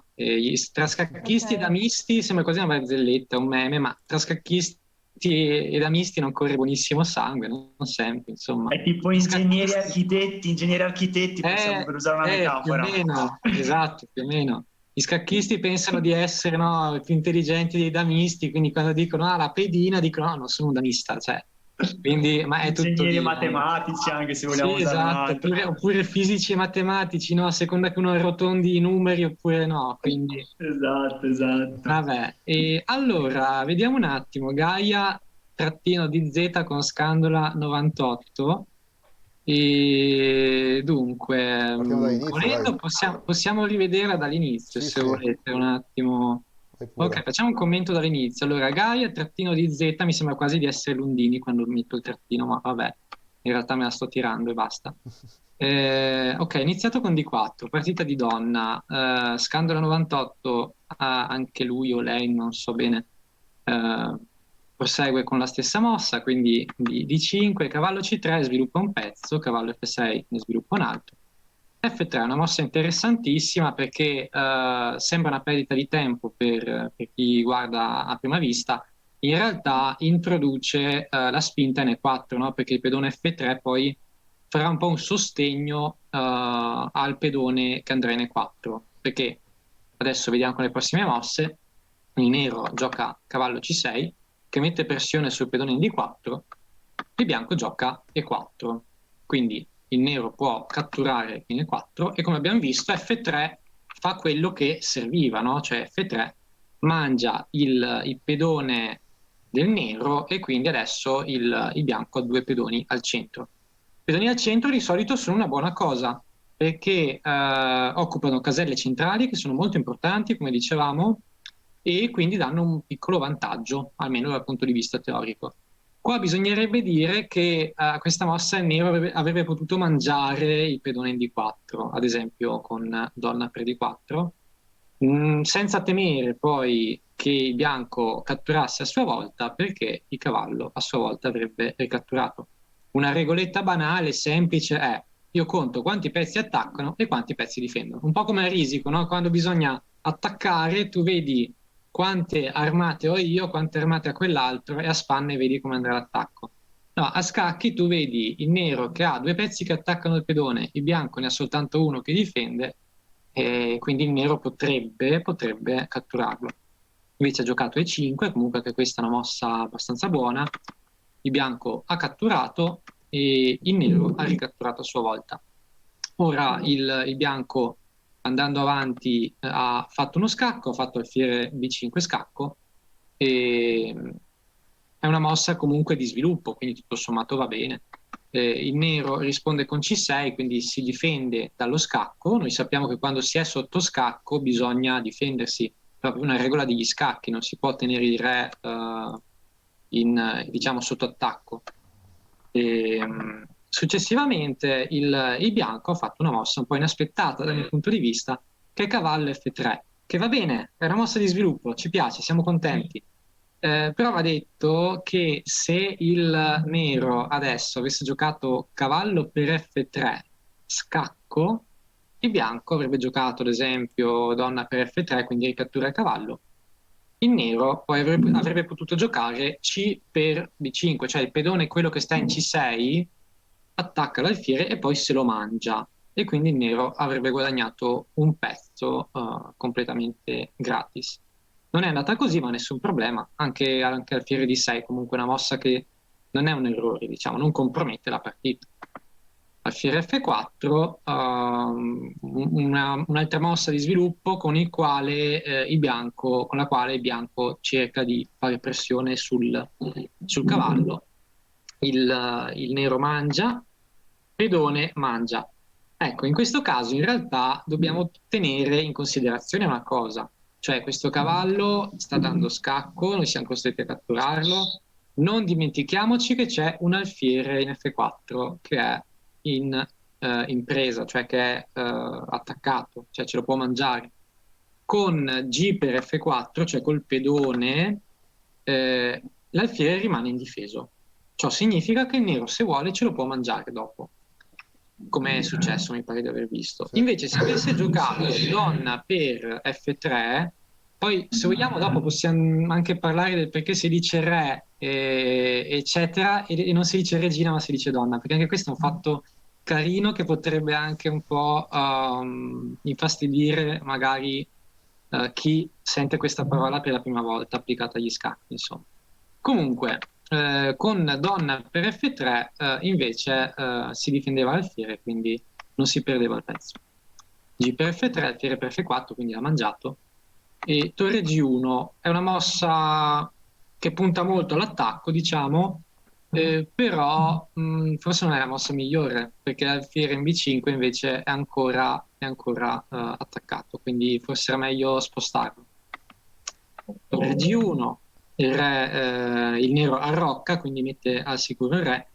Volendo il nero poteva anche cambiare le donne, cioè fare donna mangia la donna in D1, scacco, torre mangia, o re mangia, o cavallo, insomma un pezzo, e poi pedone C6 mangia l'alfiere in B5. Questo perché quando si ha un vantaggio di materiale, cioè quando si ha più pezzi, conviene cambiare i pezzi. Perché? Cioè andare verso un finale. Perché immaginiamo di avere una squadra di calcio. Una squadra di calcio ha 11 giocatori, no? Aveva una partita con 11 giocatori per parte. Ok, una partita molto violenta. Mi ricordo una qualche partita degli europei fra Grecia e Turchia, o c'era la Croazia, non mi ricordo, di un po' di anni fa, in cui c'era stati tipo 2 espulsi, 3 espulsi, non lo so, anche gente con tipo un occhio che perdeva sangue, non lo so. Una partita molto violenta in cui abbiamo tanti espulsi per ogni squadra. Ora, finché abbiamo 11 giocatori contro 10, i 10 riescono ancora a far fronte agli altri 11.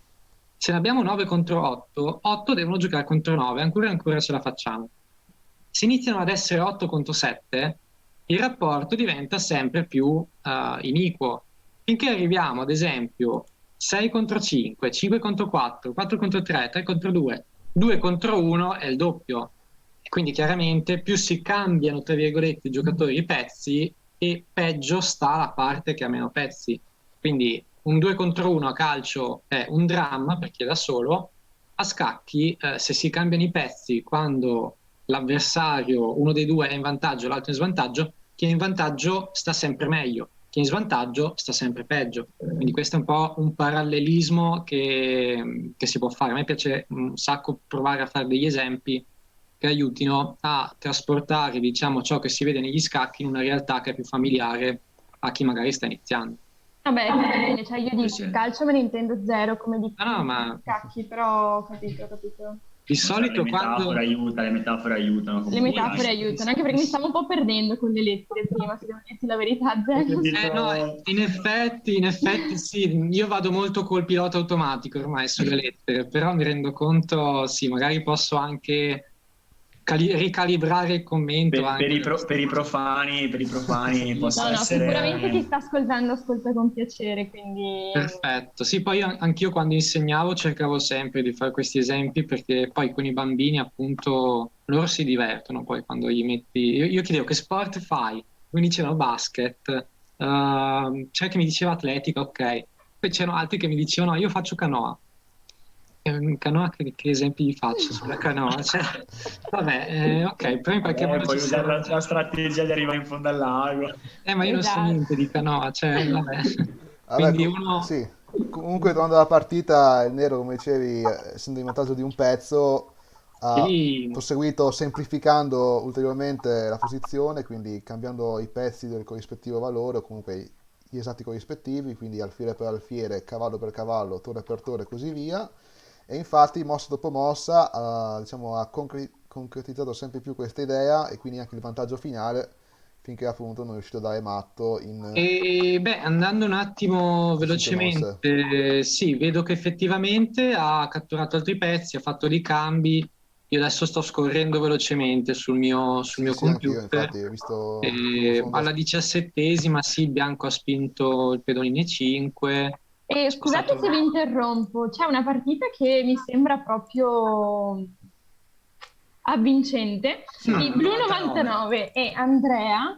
Oh, questa è una bella partita, in effetti. 67esima mossa, ragazzi. 67esima mossa. Sì, sì, C'è un sì. detto che dicono che i finali di torri sono tutti patti, ma questo Ma purtroppo... dipende, adesso non più, adesso non più. È molto interessante questa partita. Adesso, beh, il bianco ha vinto qua perché Finito adesso. il bianco ha vinto perché qua praticamente, anche se c'è un solo pedone, bisogna ricordare una peculiarità dei pedoni. Cioè, Sì, i possono pedoni, diventare... esatto, sono un po' come dei semi che tu puoi piantare nel campo dei miracoli, no?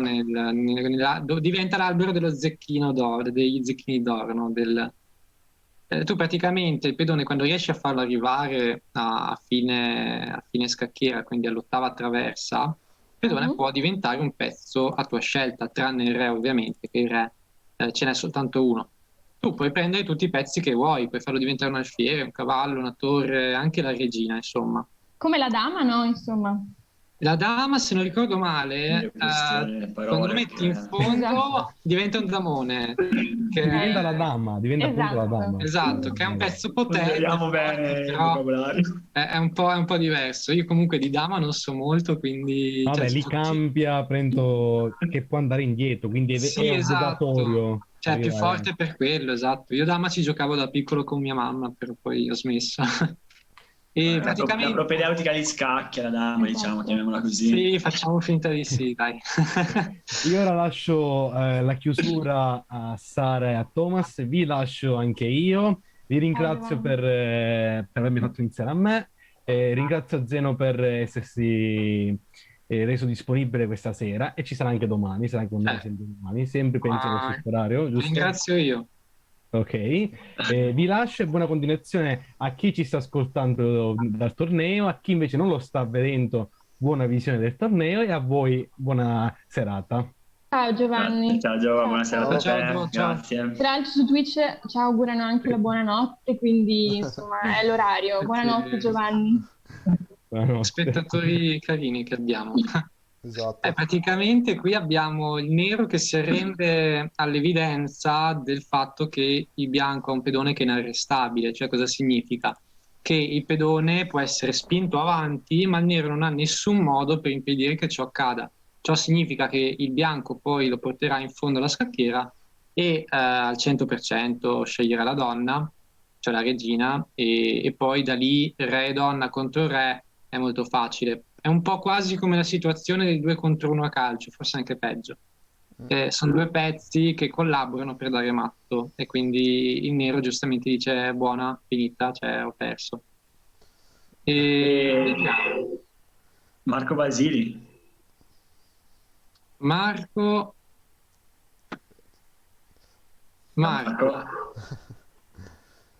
Piacere. Ciao Marco. Il vincitore del partita contro chi eri?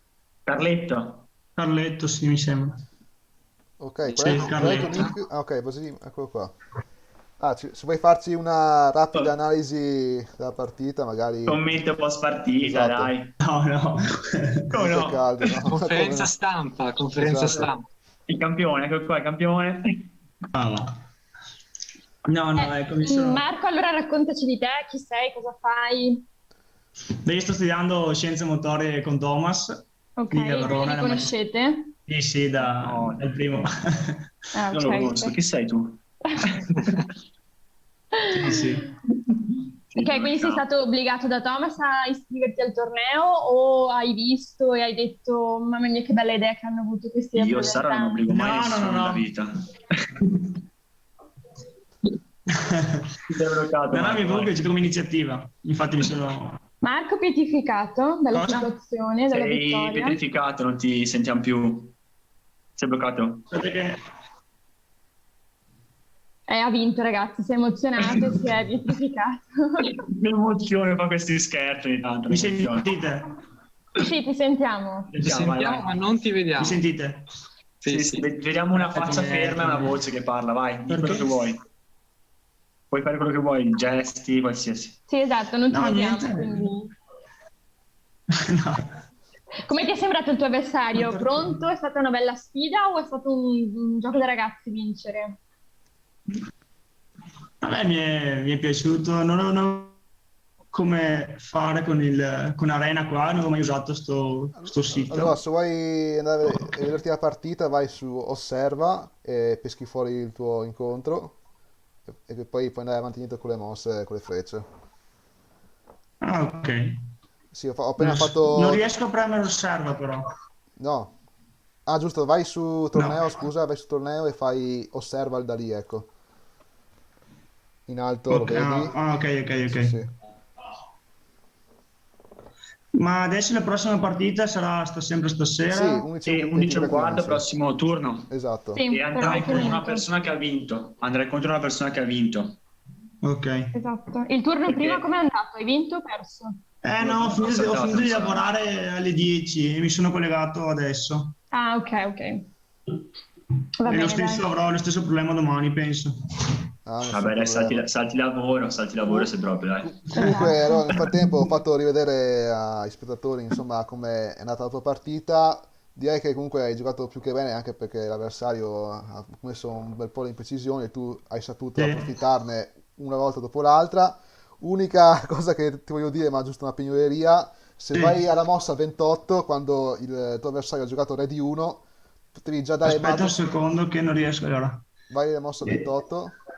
Aspetta che trovo. Non riesco a trovare la partita. La tua partita mi viene fuori torneo in pausa. Il turno successivo verrà avviato dagli arbitri. Allora vai su torneo, fai osserva. Ok. No. E non riesco a premere osserva. No, vai su a sinistra, sai, È tutta la agitato lì. per la vittoria, Hai tranquillo. tutti basta, ok. Certo. Stai tranquillo. Ah, ok, sinistra- devo premere. Ok, adesso ho capito, grazie. Aspetti che trovo. Ok, osserva. Ok, perfetto, adesso ho trovato. La mossa 28. Esatto, quando il bianco ha giocato re di 1, tu potevi dare già scaccomato la prossima Ah, mossa. scacco. Ah, sì, è Vediamo se vero. hai visto, esatto, potevi fare Sì, adesso donna ho di visto. 2 e davi mato subito, però ovviamente sei andato a promozione, quindi hai tomato solo Sì, qualche sì. mossa dopo. Non ci hai anche pensato, hai ragione. Giusto piccolezzo, giusto ecco per... Segnatela questa skill. che magari, ok, qua posizione stravinta, però diciamo che è sempre utile No, hai ragione, hai cogliere ragione. subito l'occasione, ma comunque di per sé hai giocato bene, infatti come diciamo gli esempi che illustrava prima Zeno di attaccare il centro, le prime mosse, insomma hai rispettato diciamo tutte le regole, tra virgolette, degli scacchi su come si gioca a gioco corretto, quindi direi che comunque è vittoria più che meritata. Grazie. Quindi Hai fatto adesso bene, bravo. penso che tutte le partite siano finite comunque nel frattempo, esatto, quindi adesso tra una decina di minuti c'è il terzo turno. Abbiamo Giacomo che ormai è innamorato di noi. E vuole collegarsi? Vuole Sì, collegarsi? probabilmente avrà vinto un'altra partita. Vabbè, dai, Esatto, facciamo adesso- un'intervista doppia a Giacomo Marco, Dai. dai. Un'intervista doppia. Esatto, ha vinto anche su una partita, adesso ci racconterà. Eccolo qua il come campione, vincitore. eccolo qua, è arrivato direttamente Mamma mia. dal Doppia torneo. vittoria. Però mi sono davvero caccato addosso.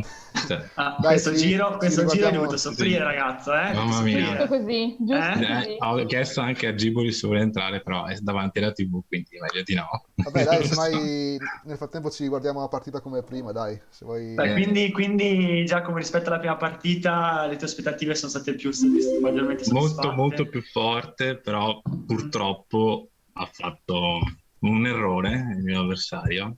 Non so Ah. se... Aspetta che vado a vedere... Alla 15ª mossa, giusto? Sì, esatto.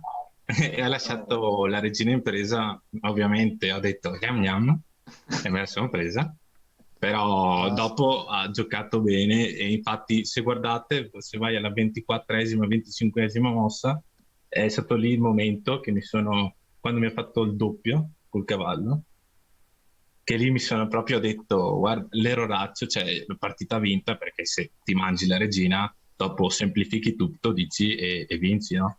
E invece è arrivato là, e non so se è stata io perché non vedo Sì, niente. ti sto seguendo con le mosse. Non so se anche gli altri stanno vedendo. No, sto guardando le mosse, Perfetto. sto guardando le mosse.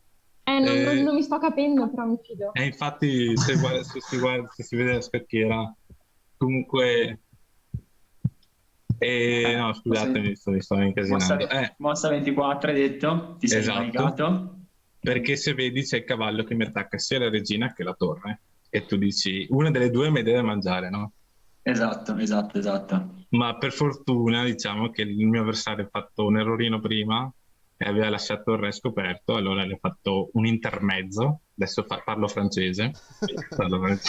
Ma è giusto. E mi sono cavato un po' dalla situazione brutta, però se no mi dispiace che ha fatto quell'errore là, se no sarebbe stata una mega partita secondo me. Quindi secondo te era meglio se puntava la tua regina? No, sì. No, se vedi la mossa 24 o 25, adesso non mi ricordo, adesso guardo. 25 del bianco, cavallo C7. Se vedi, aspetta che entro, faccio anche il professionale. Perché si sposta il re, lui. Se vedi, lui mi attacca col cavallo, sia Esatto. la regina che la torre. E Esatto. una delle due, e comunque se mi prende una delle due è a qualità in più, no? Beh, oddio, Però potevi Giacomo, tieni presente che è una donna in più, con una donna in più, anche se perdi una torre, vinci lo stesso. Quindi... Lo so, però non mi piaceva. ma No, comunque lo so, insomma. Ti faccio i complimenti perché hai trovato la combinazione migliore per uscirne fuori, ovvero l'intermezzo, appunto. Con gli scacchi. Sì, esatto, quella è bella. Sì, insomma, dai, però dopo lentamente, infatti mi ha detto Gibbo che è stata un'agonia, però era abbastanza solido, cioè non riuscivo a trovare uno scacco subito così, quindi ho dovuto cambiare un po' i pezzi. Se Un vuoi... avversario alla tua altezza, dai, hai trovato un avversario alla tua altezza. Sì, dai, sì, devo dire, sì, peccato per l'errore, se no viene fuori una figata. Adesso, quanto manca la prossima partita? Che 7 minuti. Alle Ok, 23:15 inizia il terzo turno e l'ultimo di serata. Poi Ma vediamo secondo voi domani. chi è il più forte adesso? Che non ho capito. Voi Secondo me avete dopo guardato? il prossimo turno possiamo già identificare il favorito o i favoriti. Solitamente è così. Vediamo la classifica. Al primo chi è? Non riesco a capire niente. Allora, Perché mi sa che la mia classifica non è aggiornata. no, ma la aggiorna sempre ma quando inizia il fine turno. turno, sì, esatto. Ecco, e allora noi giocatori non possiamo vedere niente. Cos'è sta O roba? meglio, su Arena si vede, adesso guarda, la metto in grafica comunque per chi sta guardando da Twitch, questa qua è la classifica momentanea, abbiamo 2 punti, 6 giocatori che sono Blue 99, Rick Morg, Aristarco, Jackie Cesca, appunto Giacomo, Perinacci e Peter Pone sono gli unici giocatori ancora a punteggio pieno dopo i due turni, quindi conoscendo il sistema di allenamento, le prossime partite saranno 3 match appunto in cui questi 6 si scontreranno tra di loro, quindi in teoria posso prevedere, se mi ricordo bene, che Blue andrà contro Aristarco, Rick Morg contro no, scusate, Blue contro di te mi sarà Blue, perché Blue è il primo e tu sei il quarto, e poi Rick Morg che è il secondo pesca il quinto e Aristarco pesca il sesto che è Peter Pone. I colori dei Io ho pezzi una non lo so. domanda seria per Zeno, visto che ha quello dei tecnicismi, delle parole e queste cose qua. I nomi per la piattaforma, c'è un modo in cui si scelgono o... Ma no, dici se tu vedi che ci sono delle lettere, dei nomi o qualcosa, vuol dire che è più esperto o meno esperto o no? Ma tu intendi nickname sulle varie piattaforme, come si scelgono? Chi dovrebbe essere il punteggio lo sai. No, Però... il numerino, quello sotto dove c'è scritto 1200, 1500. No, i numeri so che sì, sono il Ok, punteggio, no, intendo proprio i nomi, i nickname. No, è completamente arbitrario, cioè tu ti iscrivi nella Libertà. piattaforma come vuoi, esatto, libertà. Ok. Io per dire su chess.com mi sono chiamato Immaginifico perché mi sono iscritto in un momento in cui mi piaceva D'Annunzio, no? Quindi l'immaginifico, no? Io ho avuto l'onore di fare una partita con Zeno. Esatto. Però però male. Vabbè. Però, no, vabbè, ma lascia perdere. Io ero anche un po' teso perché ho detto a Zeno. Però, vabbè, però mi ha Ma hai deluso il giocato fatto. bene, hai giocato bene quella partita. Però mi ha deluso il fatto che vuoi cambiare troppo spesso le cose. Ma io sono così, cioè Lo sono so, tipo me l'hai detto. tranquillo, no? Quindi non sono uno molto Pensavo che mi offensivo. facessi uno scacco così, No, sono, che non lo sono vedessi. placido, sono un po' come un pitone, no? Ti Poi, strangola lenta agonia, sì. Esatto. Sì. Poi per dire un'altra piattaforma, l'ICES, mi chiamo Lazy Knight, no? Cavallo pigro, ma così completamente a caso, cioè... ci sono Ma un cavallo tantissimi- che non va nei bordi, quindi spesso Esatto, è pigro perché ma non non si... nei bordi. Esatto, perché non vuole spostarsi troppo, perché se va nel bordo poi deve rispostarsi di nuovo. Io sono pigro, no, dico mi Esatto. metto subito al centro, In basta, centro e cioè, stiamo là a posto. Mi infatti, piace comodo, Zeno. no? Però sì, è completamente arbitrario come cosa.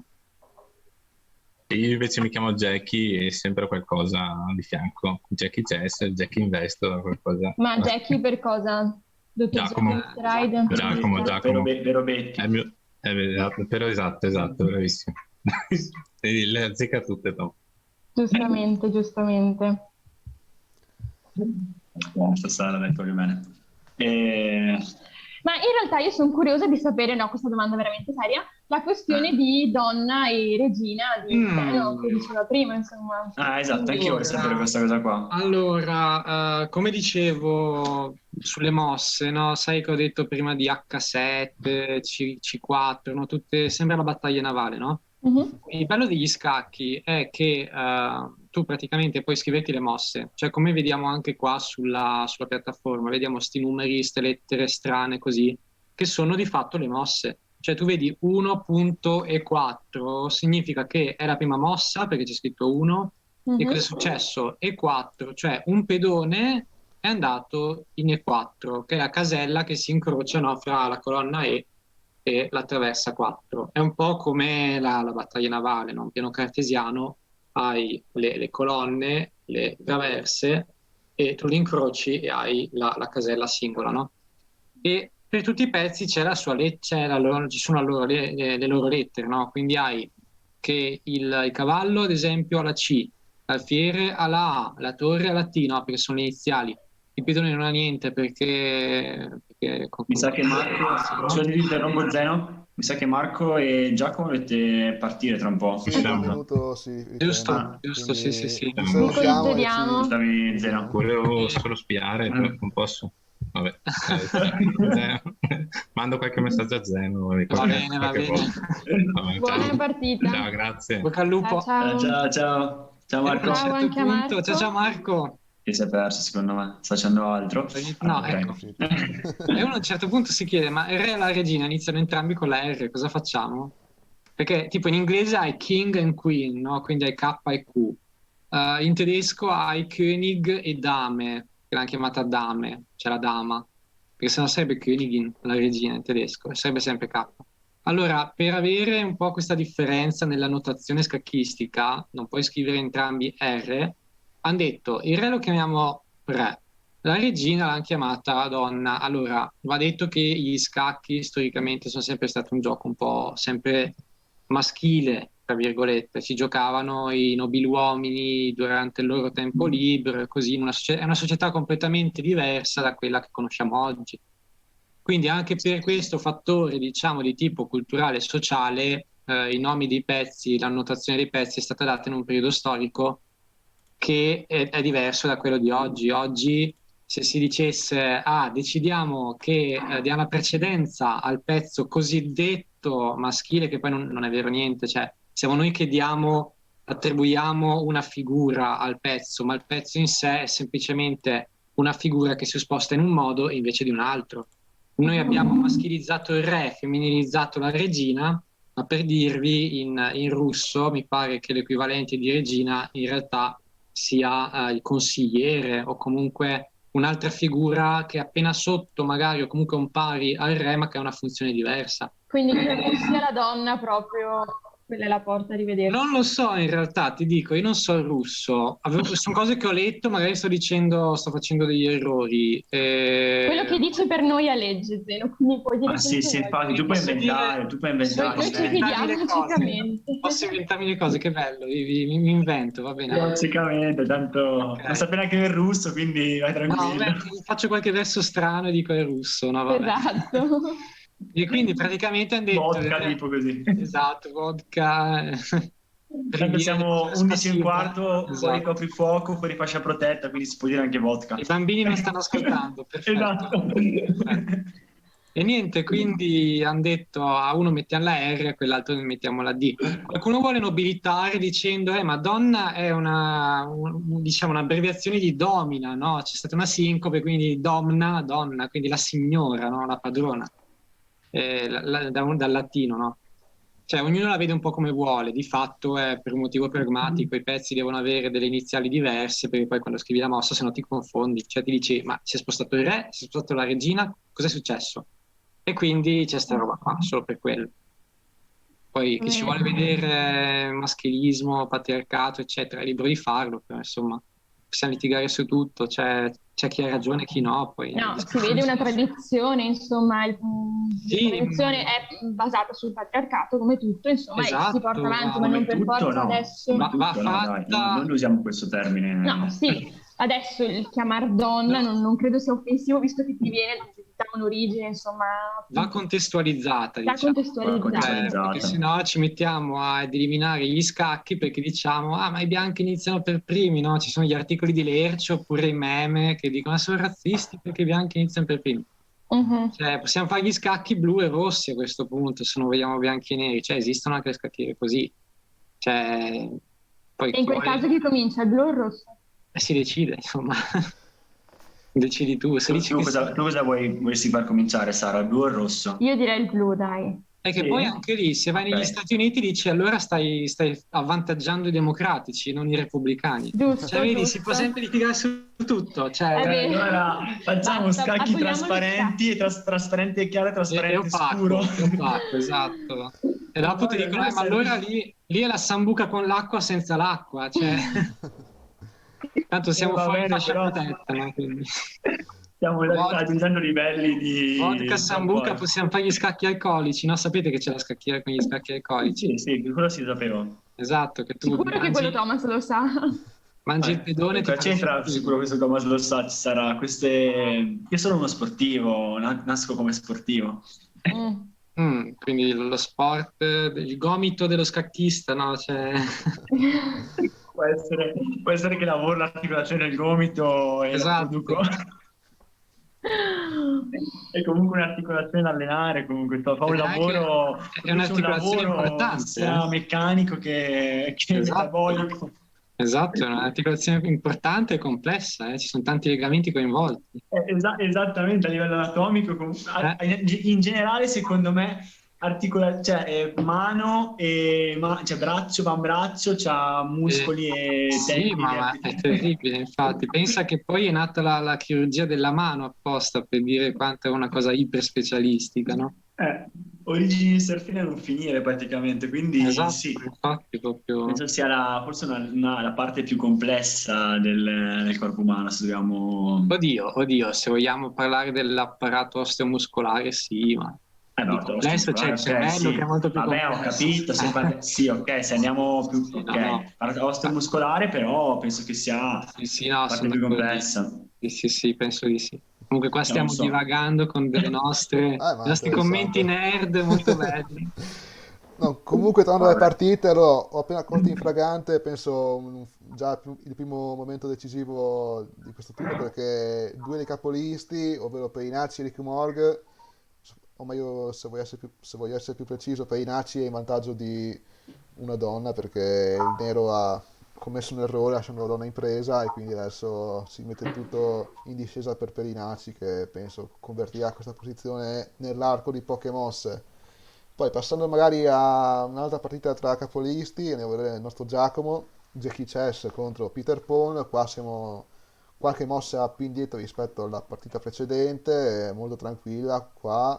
Giacomo ha preso, diciamo, un maggior controllo della scacchiera, ha un vantaggio di spazio. Se notate, i due pedoni al centro hanno creato una catena abbastanza inossidabile e infatti stanno un po' togliendo respiro ai pezzi del nero, soprattutto quell'alfiere Campochiaro che ha poche case dove potersi sviluppare, se non quella passiva in D7 o in alternativa quella in G4 che comunque non è la migliore, diciamo, delle case di sviluppo. Però va detto che in realtà l'alfiere del bianco, quello in C4, quello bianco, quello chiaro, sembra forte, ma oggettivamente c'è una catena di pedoni che lo blocca. Esatto. Quindi è tutto sempre molto relativo, le analisi sono complesse, non è sempre facile dire a prima vista che stia meglio, che stia peggio. Secondo me il nero, allora, si trova in difficoltà in questo momento più che altro per la disposizione dei pezzi e una certa fragilità dei pedoni, tipo vediamo i 5 che adesso è attaccato sia dell'alfiere in B2 che dal cavallo, e dovrà probabilmente spostare il cavallo F6 in D7 per difendere il pedone, e se no lo perde e gli diventa un po' una tragedia. Io vedo questa difficoltà nella posizione del nero, però secondo me se riesce a sistemarsi poi in qualche modo se la cava, magari con una spinta in C6 prova a minare la solidità di D5, del pedone in D5. Esatto, questa è una di quelle idee Però- che appunto quando ci si ritrova contro una catena di pedoni, in questo caso quella dei pedoni E4D4, scusate, E4D5, è sempre bene attaccare, se non si può attaccare la base, comunque l'apice Si in ogni attacca la caso. testa, Esatto. esatto. Esatto. Comunque, ok, anche questa è una mossa possibile. Alfiere G4 che attacca il cavallo in più lo inchioda. Cioè, cosa significa che lo inchioda? Che l'alfiere indirettamente attacca la regina. Di mezzo c'è il cavallo. Se il bianco sposta il cavallo, l'alfiere che è in G4 può mangiare la regina.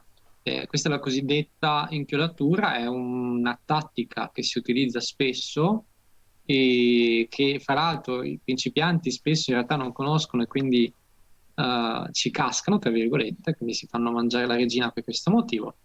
E è una strategia che si può utilizzare, insomma, vediamo come proseguire la partita.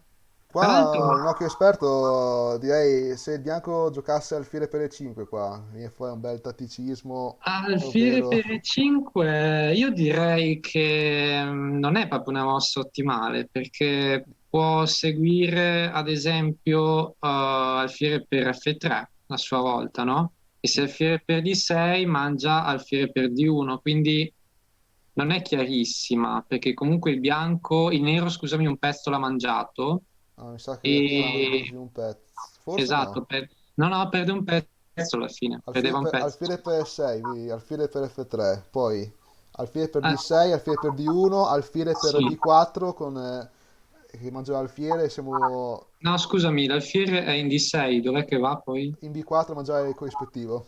No, in E D6, come fa ad andare in D4? B. Ah, B4, Mentre B4. Ah, mangiava perché c'è l'alfiere. l'altro alfiere Sì, attaccato, no, non l'avevo visto. Sì, e allora guadagna un riesce a pedone, forse, salvarsi sì. in calcio d'angolo, Sì, diciamo. sì, ci poteva stare. Bisognava calcolare anche altre possibilità in realtà, però sì, forse valeva la pena. Comunque è complessa e diciamo, chi ci guarda da casa forse si è perso un attimo. Sì, Mi son Ma perso non un solo da attimo. casa, è anche da qui. Ma infatti, Io mi sono perso, ammetto di essermi perso a un certo ma punto. siete a casa anche voi, come tutti, penso, no? Quindi, Non si può diversamente. Poi in effetti.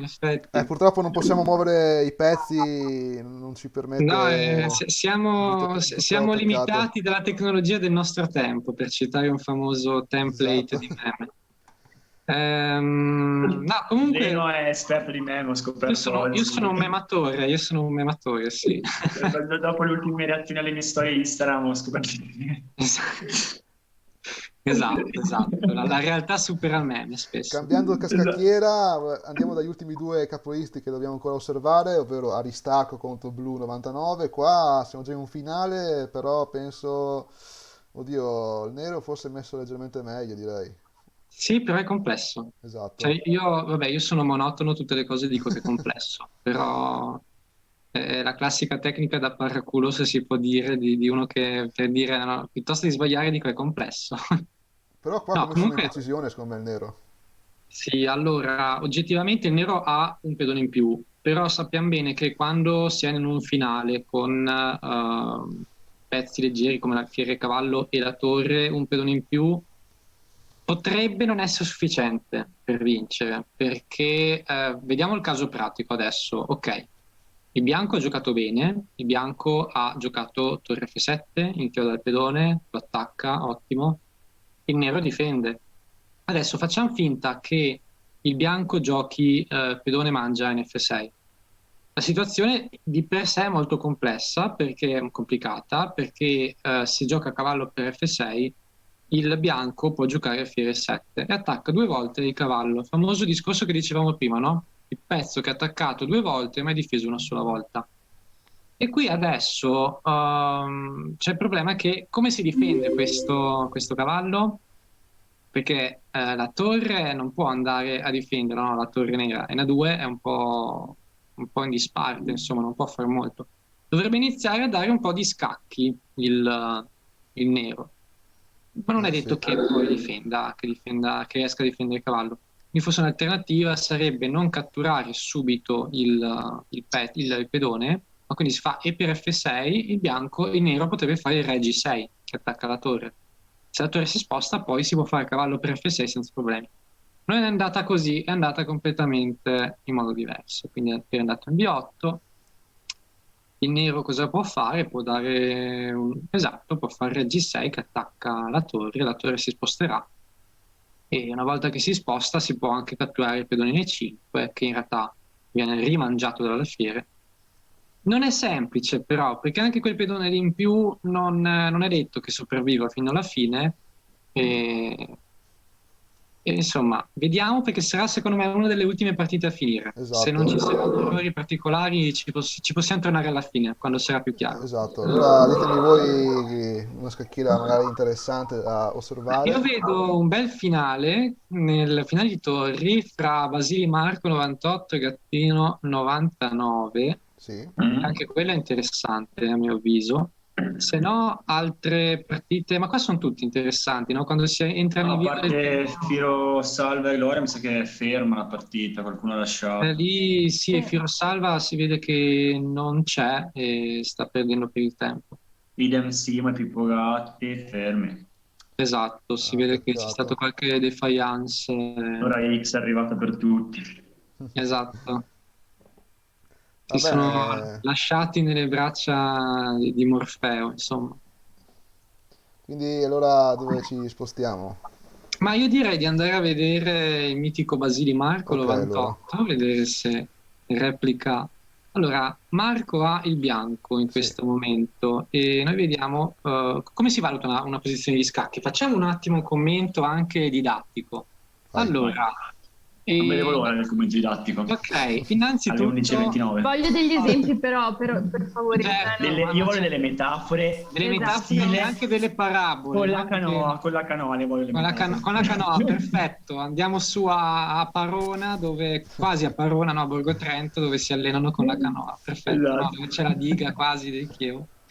No, allora, innanzitutto noi dobbiamo vedere una cosa, cioè come noi possiamo dire di diversi paesi, questo paese è un esercito più forte, un esercito più debole, no? A seconda dei soldati, dei carri armati, degli F-35, stavo per dire F-24, ma quello non ci interessa, cioè interessa che fa economia, eccetera. F-35 e altri mezzi militari, insomma, chi ne ha di più. Abbiamo capito che la seconda scelta di Zeno sarebbe stata economia, dai, l'abbiamo Bravissimo, capito. bravissimo. Ok, noi vediamo chi ha più pezzi. È un ragionamento un po' sempliciotto, però a prima vista tu vedi chi ha più pezzi sta meglio. E noi vediamo qua che il bianco ha 4 pedoni, il nero ne ha 2. Ha una torre e anche l'altro ha una torre. Diciamo l'elemento discriminante sono i pedoni qua. Il bianco ha 2 pedoni in più. In assenza di altri elementi particolari possiamo dire che quindi sta un po' meglio, perché 2 pedoni comunque costituiscono un vantaggio. E il bianco è Marco, giusto? Il bianco è Marco, Vasili Marco 98, esatto. Quindi dal punto di vista di materiale, quindi come dire il conto in banca della scacchiera sta meglio. Poi come posizione si possono fare tanti discorsi. Questa è una posizione molto semplice, nel senso i pezzi sulla scacchiera sono relativamente pochi. Abbiamo i pedoni, il re e la torre. E in altre posizioni molto più complesse, 2 pedoni in più non è detto che stiano, che sia sufficiente a dire che uno sta meglio, perché gli scacchi sono complessi. Qua è una posizione semplice. È un finale, significa che ci sono pochi pezzi. Chi ha materiale in più, come dicevamo prima, ha interesse a cambiare i pezzi, perché era l'esempio della squadra di calcio, no? In cui andiamo ad espellere tutti i giocatori finché facciamo 2+1, 2 contro 1. E in questo caso vediamo che Marco ha questo pedone centrale, quello in D5, che è un cosiddetto pedone passato. Cosa significa? Non c'entra niente passato di verdura, anche perché abbiamo già tutti cenato, immagino, e non si mangia in primavera di solito. E passato significa che non ha nessuno che lo blocca, che lo può ostacolare, cioè il pedone può andare avanti, non ci sono altri pedoni che gli si mettono di mezzo, e questo perché è un problema? Provo ad interrogare, no scherzo. Prima dicevamo del pedone che può andare in fondo, no? E diventa poi una regina, ad esempio. Bene, il pedone passato è facilitato in questa cosa qua, no? E il pedone passato non ha nessuno che lo ostacola. E se nessuno lo ostacola può andare avanti facilmente e diventare una regina, no? Qui il bianco sta giocando molto bene, secondo me, perché adesso se mette la torre, bravo, dietro al pedone, questo pedone è difeso dalla torre, sostenuto, significa che la torre gli dà una spinta in più praticamente, cioè il pedone può andare avanti e c'è la torre dietro che lo protegge e lo spinge, è come montare un motore dietro una barca, no? La barca va più avanti. E qua potevamo fare la canoa col motore. Detto che bisogna partire ce l'abbiamo fatta. Non credo che la canoa abbia il motore, sai. No, ma ce lo montiamo noi, facciamo un motore esiste, che e esisteva l'esempio della canoa, tu che non ci credevi, Noi siamo tutti contro l'antidoping, però un doping tecnologico nella canoa può essere un motore nascosto. Se no possiamo usare sempre come mezzo acquatico un gommone, un motoscafo, dai. Esatto, ma dopo scendiamo nella politica se parli di gommoni, non ci piace. Ok. Rimaniamo sulla canoa che è più divertente. Immaginiamo la canoa col motore, no? La canoa è il pedone. Mi è piaciuta. Mi è piaciuta questa. La canoa, ma io ci metto queste battute stupide perché ogni tanto bisogna un po' tagliare l'aria, dai. La canoa è il nostro pedone, il motore è la torre. Lui lo spinge avanti e va più forte il pedone praticamente, per fare una metafora un po' così. La torre del nero adesso si trova in difficoltà perché deve bloccare questo pedone che è sempre più avanti, più avanzato, e se non lo ferma diventa una regina.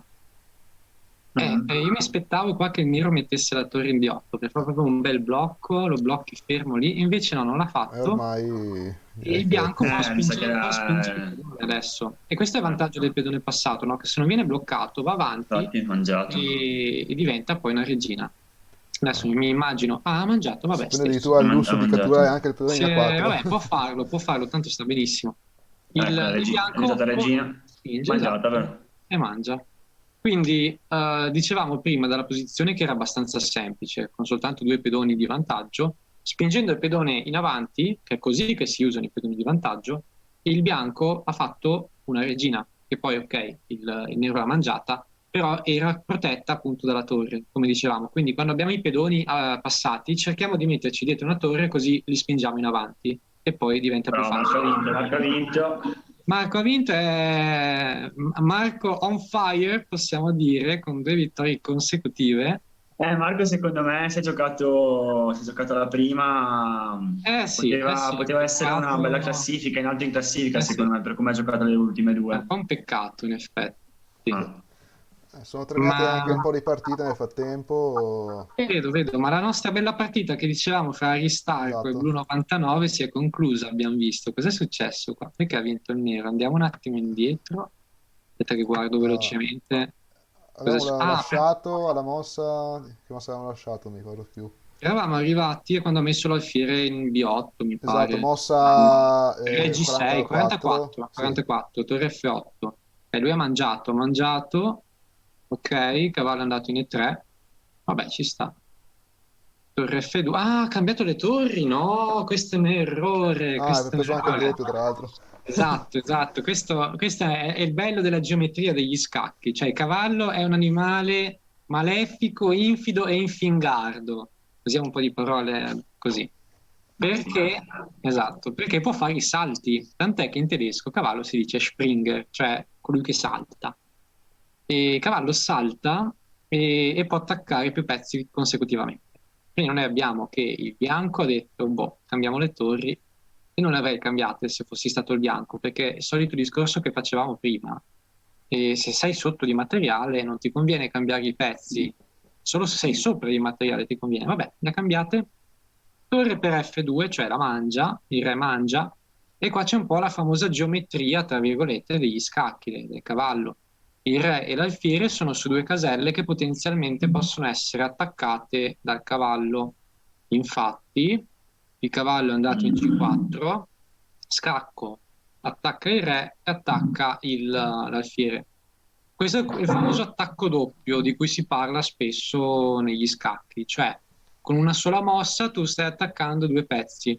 Visto che il re è un pezzo fondamentale che proprio dal regolamento non si può lasciare in presa, non può essere mangiato, dobbiamo tenerlo al sicuro, e il re si deve spostare e noi ci mangiamo l'alfiere. E ora la posizione è persa per il bianco, perché un cavallo e un pedone sono sufficienti a vincere la partita. È curioso però un fatto, uno parlando, no, dei valori dei pezzi, vi ascoltavo prima quando parlavate dell'alfiere, del cavallo, no? Cioè che si tende a dare un punteggio ai pezzi. Uno volendo dice, il cavallo vale 3, il pedone vale 1.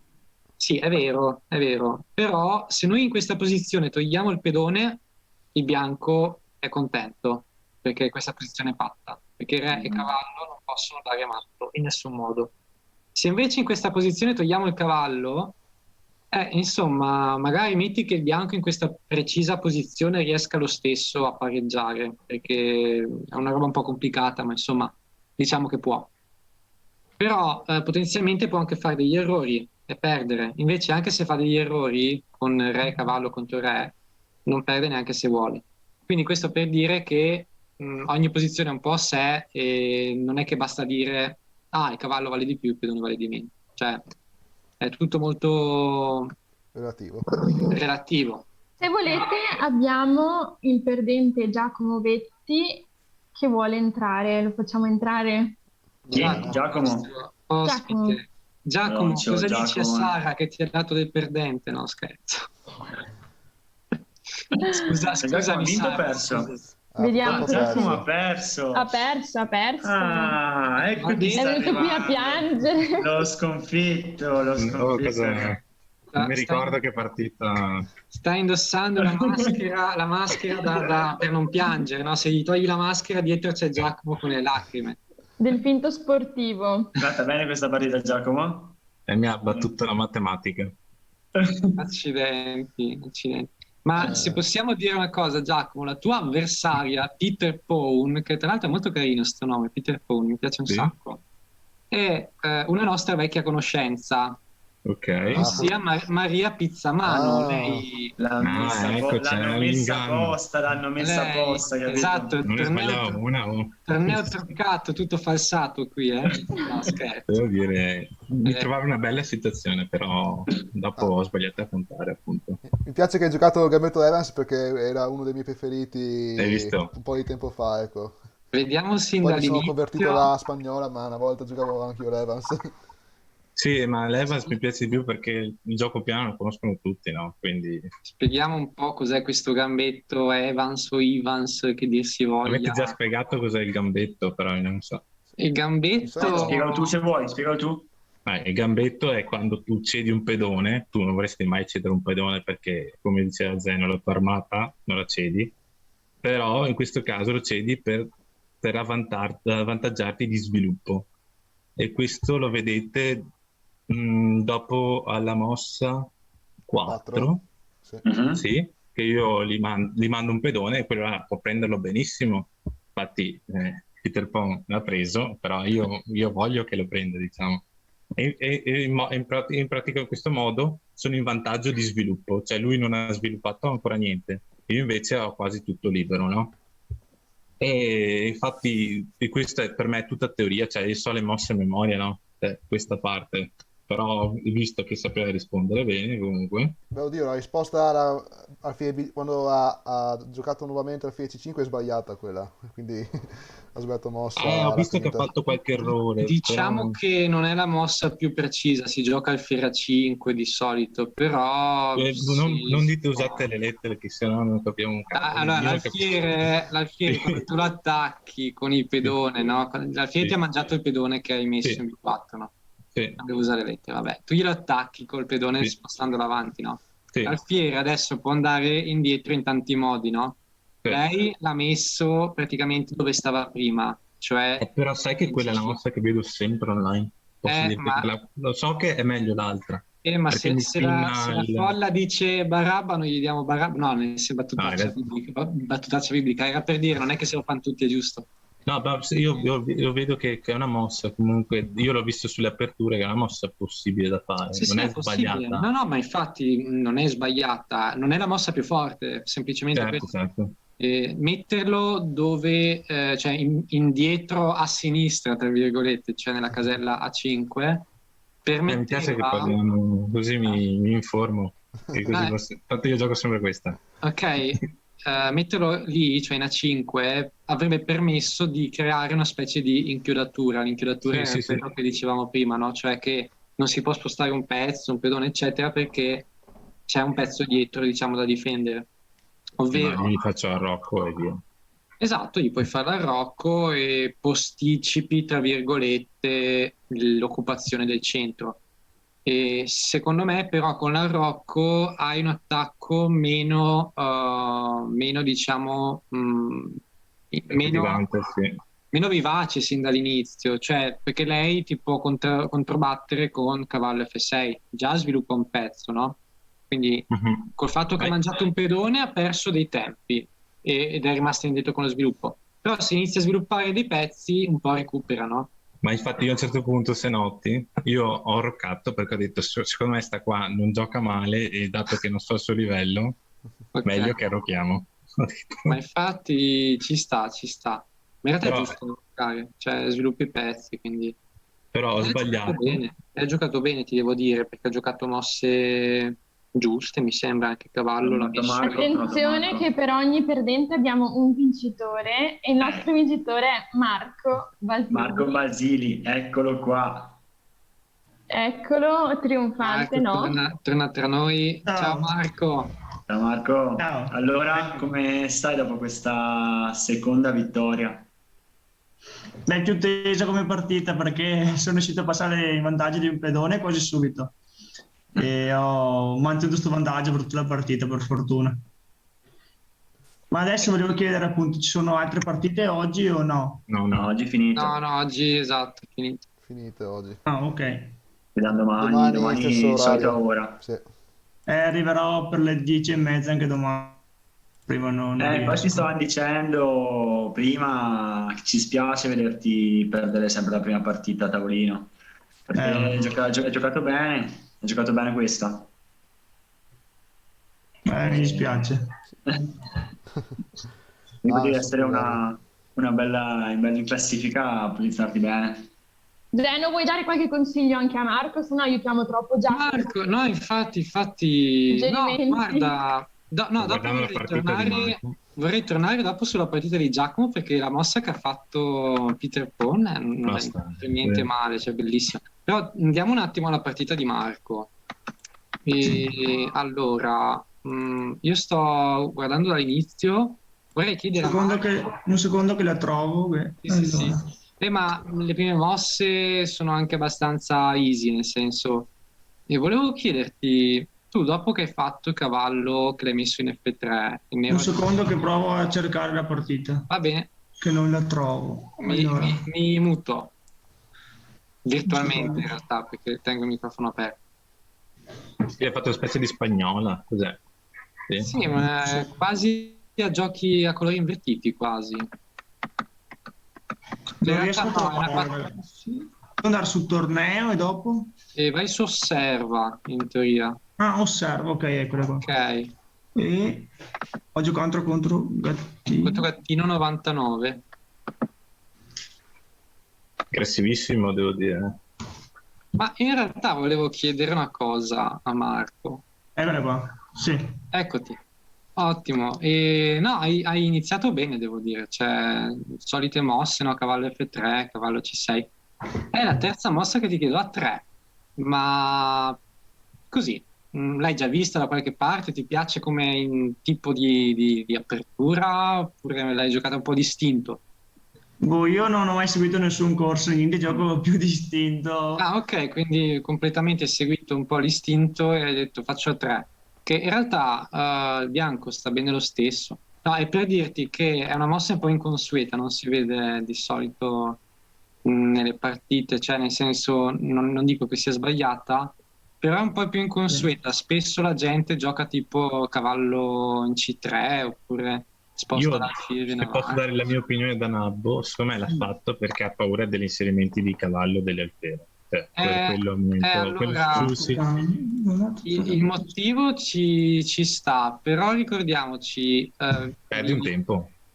perdi un tempo, ma l'iniziativa. soprattutto, bravo, soprattutto negli scacchi c'è un po' questa statistica che si può dire che mediamente il bianco vince un po' più del nero. Perché? Perché il bianco ha una mossa in più che di per sé costituisce un piccolo vantaggio, no?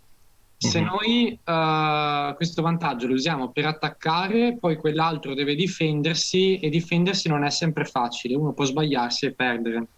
Se invece siamo noi che ci mettiamo in difensiva sin dall'inizio, stiamo un po' cedendo lentamente questo piccolo vantaggio. Poi non vuol dire niente, si può vincere lo stesso.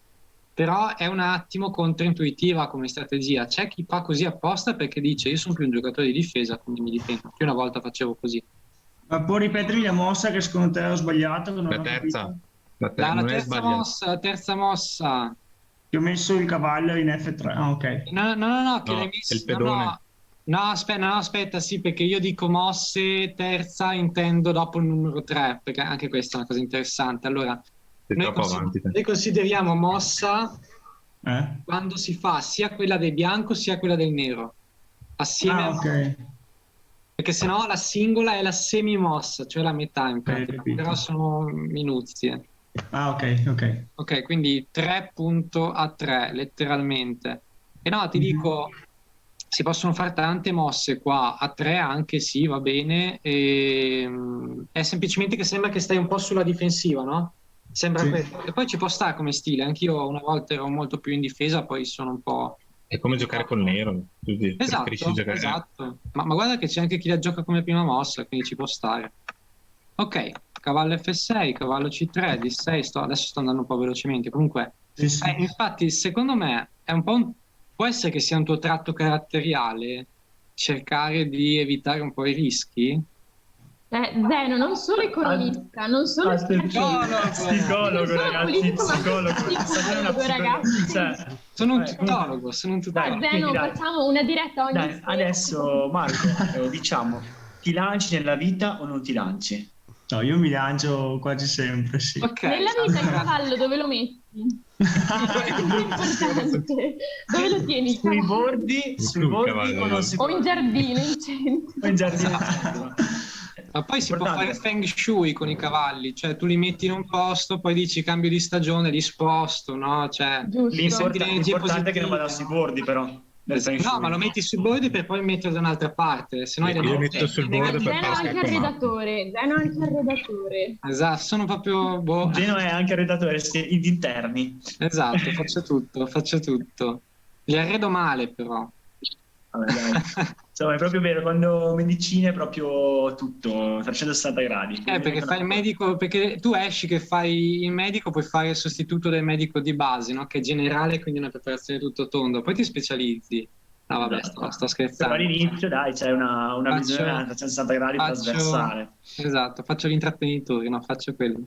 No, ti chiedevo questo perché appunto anche H3 è molto simile ad A3. Allora, io mi ricordo quando giocavo i tornei a livello agonistico, anche a livello medio-alto, è bello che lì ti puoi preparare sull'avversario, cioè sui siti trovi le partite degli avversari e si trovano anche alcune mie partite, per esempio, e tu puoi vedere come gioca un avversario, quindi vedi il suo stile di gioco e cerchi, in base alle mosse che ha fatto, di capire anche la sua psicologia. Perché in base a quello poi dici, ok, se lui ha fatto sta mossa è perché magari temeva questa cosa qua. E se vedi che spesso fa così, dici, ah, è un suo tratto tipico. Allora cosa puoi fare? La caratteristica. Come? Sfrutti la caratteristica sua, dici. Esatto, quindi cosa puoi fare? Cosa fanno alcuni professionisti? Dicono, ah, io so che questo giocatore fa così, così, così perché non gli piacciono queste posizioni. Allora cosa faccio io per provare a vincere? Mi preparo la partita e cerco di entrare in quelle posizioni che non gli piacciono. Così lui si sente a disagio e magari sbaglia e poi vinco. Sembra una cosa viscida, brutta, cattiva, eccetera. Gli scacchisti sono un po' così. Gli scacchi sono il gioco più violento del mondo, diceva Kasparov, che uno dice non è vero, è la MMA oppure la box, non so, cioè chiedete a Mayweather oppure come si chiama quell'altro famoso, non ricordo, è scozzese, McGregor, esatto, dice no, è quello sport più violento, sì, ma gli scacchi sono violenti mentalmente, cioè tu devi annichilire l'avversario in tutti i modi, così.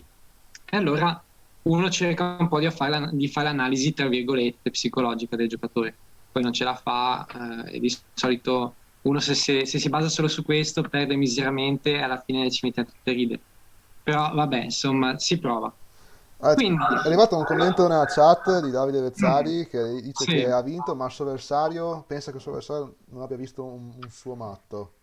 Chiamiamolo, lì se vuole venire, se vuole esatto. venire in Zoom, che si vuole unire. Visto che ci stai ascoltando, ci sente 1 minuto e 90 secondi dopo, però vabbè, se è riuscito a contattarlo in tempo reale. E Mezzas è sempre stato attivo. L'ho sempre visto attivo sulle chat. Esatto. Comunque, Davide, se vuoi unirti, vieni qua e possiamo commentare la Ma il partita. problema è che ci sente tra 1 minuto e mezzo, quindi aspettiamo 1 esatto, minuto e perché mezzo. c'è il delay, no? Sì. Vabbè, intanto sì, io chiedo scusa a Marco perché mi sto perdendo in Sì, esatto, discorsi a semmai caso. terminiamo di guardare tranquillo. quella di Marco, intanto mica ce l'aggiunge. No, comunque andando avanti, no, siamo alla quinta mossa H3, che era da lì che mi ero perso nel mio stream of consciousness. Ok, quindi abbiamo D5. Ecco, il nero non ha giocato molto bene secondo me, perché a scacchi noi cerchiamo di fare una cosa, cioè una volta che hai sviluppato un pezzo, lo lasci lì, cioè sviluppa prima tutti gli altri, perché sennò è come, ecco, questo è l'esempio che faccio sempre ai bambini. Cioè io dico, ok, tu hai tanti giocattoli, ma sono tutti nella scatola. E se vuoi giocare, divertirti il più possibile, è più bello usare tanti giocattoli, no? Perché puoi fare più storie, più lotte fra giocattoli, non so, quello che fanno i bambini, insomma. E solo che se tu prendi soltanto un giocattolo e giochi solo con quello, dopo una certa ti stufi, ti annoi, in teoria. Poi magari uno è particolare, gli piace così, però in media. Quel gioco, esatto. Basta. E il concetto è che a scacchi, se tu muovi sempre il solito pezzo, sì, non è tanto un discorso che ti annoi, è che proprio poi perdi. Cioè, perché giochi sempre col solito, gli altri stanno a cuccia a casa e non si sviluppano. È come dire, io ho 11 giocatori nella partita di calcio, ma ne tengo 10 in panchina e gioca solo uno. Si perde, no? Allora, lui cosa sta facendo? Ha usato 2 mosse per fare prima di 6 e poi di 5. Cioè spingere il pedone no, in 2 mosse, quando volendolo poteva mettere subito in D5, oppure faceva altro. Quindi già lì non ha giocato bene il tuo avversario, secondo me. Bene, RBC. Però è un precisino. Sì. Io sono pignolo. Troviamo gli errori grossi, i matti mancanti. No, è vero, hai ragione. Se no non volevo farti una domanda, Zeni. Sì, dimmi. La mia 10ª semimossa, giusto? Cioè la mia 10ª mossa. Che ho mangiato con la regina il pedone. Sì, va bene, mi piace. Volevo sapere se, secondo te, è meglio RNG mangiarla con il cavallo o con la regina. Che mossa è questa? La 10ª, quando fa 10 punto donna per D4. Ok. E guarda, secondo me la differenza non è così grande, cioè vanno bene, secondo me, tutto sommato tutti e due. Se vogliamo fare un po' un'analisi un po' più sul sottile, spaccare l'atomo a metà, no? Meglio di no, perché dopo facciamo un disastro nucleare. Ma il cavallo, se lo metti in D4, è un bel cavallo centralizzato che controlla la casella in F5, in C6 e così via, e impedisce al suo alfiere, quello bianco, quello delle case chiare, cioè quello in C8, di spostarsi ulteriormente, no? Perché poi glielo mangi col cavallo. E però lui potenzialmente potrebbe anche spingere il pedone in C5 e il cavallo te lo manda via, te lo attacca. Con la regina in realtà non cambia molto, metti al centro la regina, sta bene, lo stesso se vuole ti fa il pedone in C5, poi la sposti. Secondo me vanno bene tutti e due. Dirti adesso qual è la più forte, a distinto, secondo me va bene anche la regina. Sì, non vedo grandi differenze. Comunque vediamo un attimo. Donna per D4, alfiere D6 e ok. No, questo ok, no. Questo ok, no. Infatti stavo per dire, vediamo se... Questo è un trucchetto, è un po' un trucchetto malefico. Allora, tu hai mangiato il cavallo, scusami, hai mangiato il pedone, giustamente dici guadagno un pedone, bene, sono contento. Però c'è un po' una trappola qua che ti ha teso, che in realtà nemmeno lui l'ha vista, insomma, però... Sì, non ho capito perché ha fatto quella mossa lì. Allora, quale mossa, scusami? Perché ha spostato lì l'alfiere in D6. Per sviluppare i pezzi e provare ad arroccare, solo che tu dici ma così non difende più il pedone, è vero. Appunto. Però prova a seguire il ragionamento. Allora, tu hai mangiato il pedone col cavallo, no? Esatto. Lui, se adesso ti mangiava il cavallo con il suo cavallo, no, cavallo F6 mangia il cavallo che sta in D5, tu glielo rimangi con la regina. Esatto, glielo rimangi con la tua regina, no? Sì. Ok, e quindi comunque lo stesso non ci hai perso, perché cavallo per cavallo è uno scambio, no? Io ti do una caramella, tu me ne dai una, abbiamo entrambi una caramella. Però tu intanto hai il pedone in più, no? Perché l'hai mangiato prima, giusto? Ci siamo, perfetto. Tu sei in questa posizione, prova a vederla mentalmente, che hai la regina lì al centro, in D5, no? Poteva farmi scacco con l'alfiere. Bravissimo. Se ti faceva alfiere in B4 scacco, tu glielo mangi, vabbè, glielo mangi col pedone, no? E il problema è che poi lui ti mangia la regina al centro, no? Perché ha tolto di mezzo l'alfiere. Questo cosiddetto scacco di scoperta, che i ragazzini che insegnavo dicevano scacco di discoteca, no, scacco di scoperta. E infatti si può pure entrare se volete, ho letto nella chat. Sì, che ha giocato con ti interrompo. Davide, eccolo qua. L'avversario è appena entrato. Esatto, non utilizza la telecamera, però ci sente e credo anche parli, giusto Davide? Ottimo. Sì, ci sono. Ciao Davide, come stai? Buonasera. Bene, dai, cioè, sono un principiante, però bene così, dai. Partita, commento post partita, che visto che non siete su Twitch. No, la prima partita l'ho giocata un po' in gergo, un po' scazzato, diciamo, e l'ho persa malamente. La seconda l'ho vinta per mancato avversario, e la terza... Vale, io non ho avuto nessun mancato avversario. E la terza mi sono impegnato un po' di più, e alla fine, sì, non ho visto che mi poteva mattare, per fortuna non l'ha visto neanche lui. Credo che fosse un matto, perché sono un principiante. Guardiamo, dai. Sì, comunque l'ultima partita mossa 26. Okay. Vediamo. Può fare il matto con un cavallo. Cattiva col cavallo, posso permettere. Se è col cavallo. Mi sa di no. Aspetta. E tu dici cavallo? Sì. No. F3? No, te lo mangia, i pezzi tornano indietro. Ah no, ok, no. Hanno chiesto il link in chat della chiamata, se leggiate voi. Sara. È sulla chat di Telegram. Sì, non so se posso mandarlo qua su Twitch. Beh, vabbè. Mandalo su Telegram piuttosto. Sì, l'ho già fatto, ma... Rimandiamo. Sì, tanto tra qualche minuto finisce, quindi... Ma non è matto, giusto? Io non ho capito. No, non è matto. Forse qualche mossa dopo, però io muovo la regina, quindi... Sì. Allora, adesso in realtà ti poteva fare... Se noi guardiamo alla 27esima, no? Tu hai fatto torre in B1 e lui adesso ti poteva fare cavallo F3, che non è matto, perché non mangia la regina. Esatto, sì. tu lo puoi mangiare con la regina, ma lui a sua volta te la mangia e ha una regina. Sì.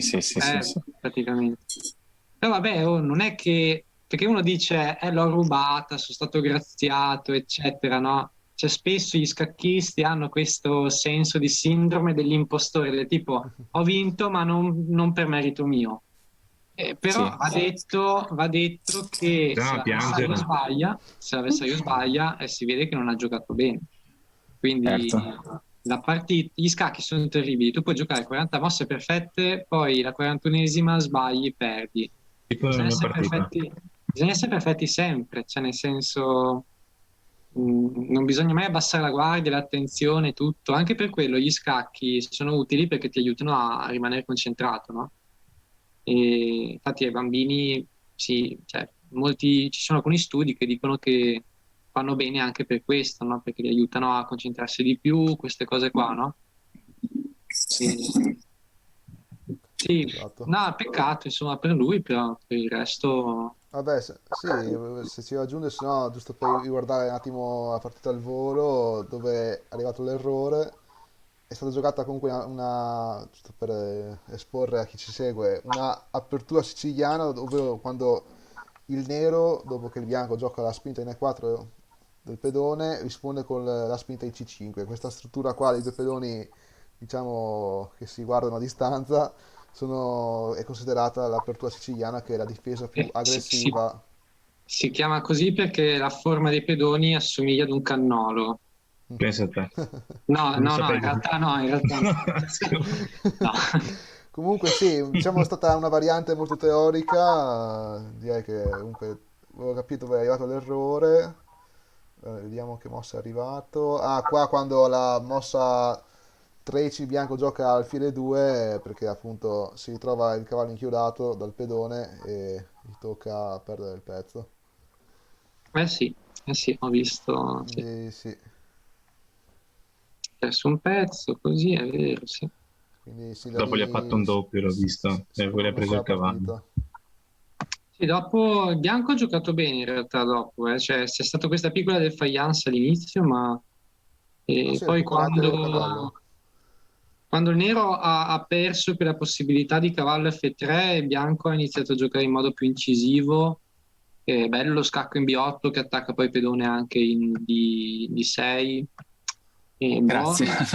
buono il cambio delle torri, perché in questo modo se lui, come ha fatto, ti cattura la torre, poi gli dai un altro scacco, poi gli mangi il cavallo, quindi hai recuperato bene alla fine, quindi non si può Grazie, dire grazie. che sia stato graziato, ma nel senso poi te la sei guadagnata la Sì, vittoria. sì, ecco, diciamo che quando ho visto il matto, anche dopo aver mosso la regina un po' in modo azzardato, Mhm. ho sudato freddo, però dai, Vabbè, è andata ma bene. quello è tipico degli scacchi, insomma, queste emozioni altalenanti tra paura, gioia, insomma, così. Ok, E dai.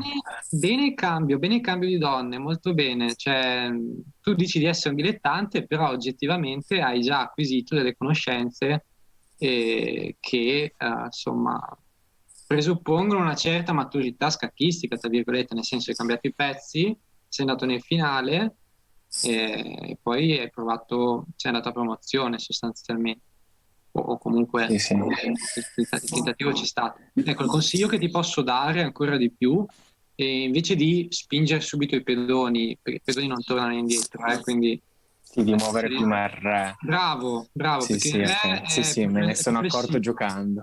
Esatto, bravo. È più Sì, sì, sì. flessibile perché si sposta come vuoi ed è più attivo. Tu, Davide, cosa studi? Io sono studente di scienze motorie. Ah, scienze motorie, ok.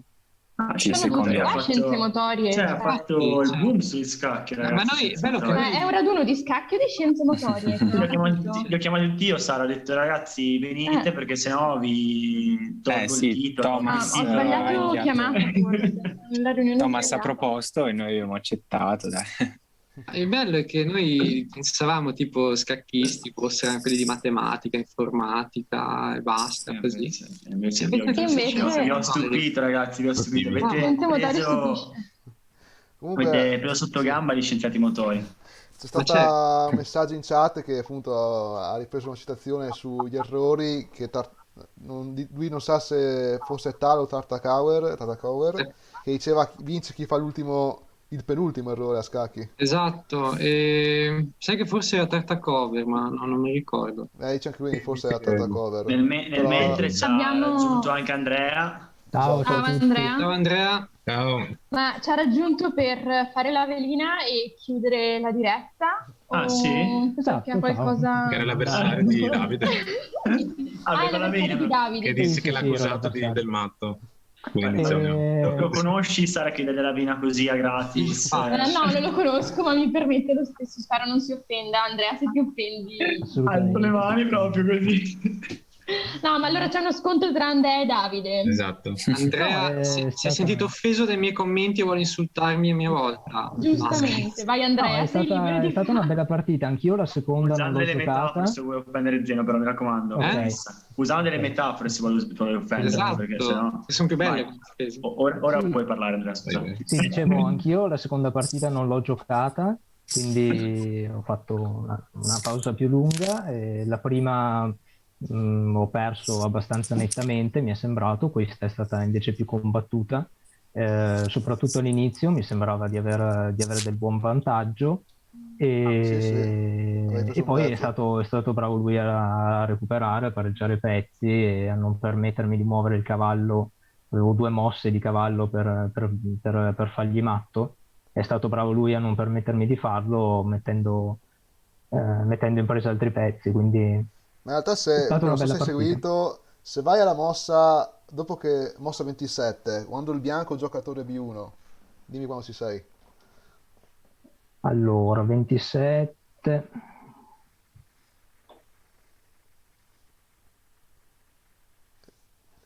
Dimmi quando ci sei che così ti dico al volo un'idea. Sì, 27. Che il bianco giocatore B1, vedi? Sì. Adesso tu che hai il cavallo in più, con quel cavallo ci potevi vincere la partita. Adesso ti dico, il nero muove e vince. Cosa faresti se potessi rigiocare questa mossa? Cavallo F3. Esatto, perché Esatto. sarebbe matto, ma in ogni caso, anche se la donna difende F3, tu guadagni donna per cavallo e ti ritrovi un finale stravinto con una donna di vantaggio. Quindi diciamo che non ti sei accorto di questa opportunità e vabbè, succede. Sì. Però comunque hai giocato bene le prime mosse, peccato poi anche qua che hai perso il cavallo di vantaggio, ma comunque prime mosse hai giocato più che bene, nulla da dire. Anche perché giocare a siciliana, che almeno personalmente è quella che io gioco sempre con 3-4, quindi hai la mia stima per questo. Grazie, mi fa piacere. Soprattutto la variante Najdorf, se hai presente.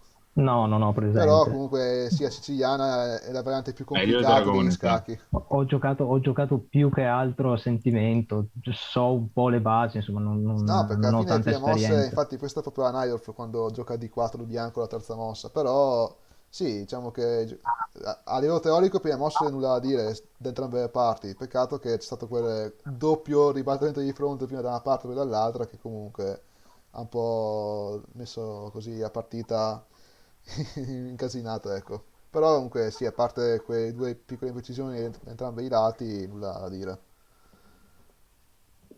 Adesso direi Sì, che possiamo vabbè, è chiudere. arrivata un'ora e possiamo salutare i nostri eroi che vanno a dormire tutti quanti e che Dici si ricaricano spettatori. energie, un sonno Domani? ristoratore Sì. e per domani appunto più carichi che mai. Esatto, prima, allora, giusto ultimo secondo prima Vai, vai. di Dalle chiudere, ultime giusto per azioni tecniche, mettere, Matteo. per far vedere un po' la classifica dopo la prima metà. Esatto. Allora, Vai, vai. abbiamo ancora 3 giocatori a punteggio pieno, 3 su 3, che sono Blu99, Perinacci e Peter Pon, quindi domani sicuramente al quarto turno 2 di questi 3 si scontreranno in un match, mentre il terzo pescherà un giocatore 2 punti. E poi segue comunque un bel Due ragazze gruppetto. comunque. Sì. Ah, sì, Quando si giusto. diceva lo scacchi uno sport Esatto, che è uno... maschilista, qua stiamo distruggendo tutti i canoni Bravo, storici. bravo.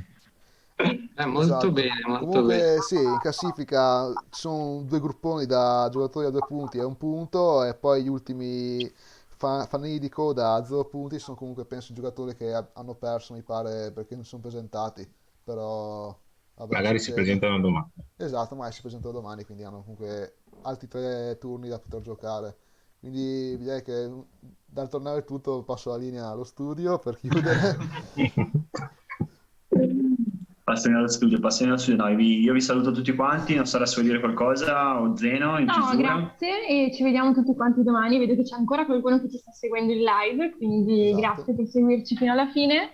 Ci vediamo Grazie. domani, in bocca al lupo ai 3 giocatori che abbiamo qui e mi farebbe piacere vedervi domani di nuovo in diretta, quindi appunto se volete collegarvi vi aspettiamo.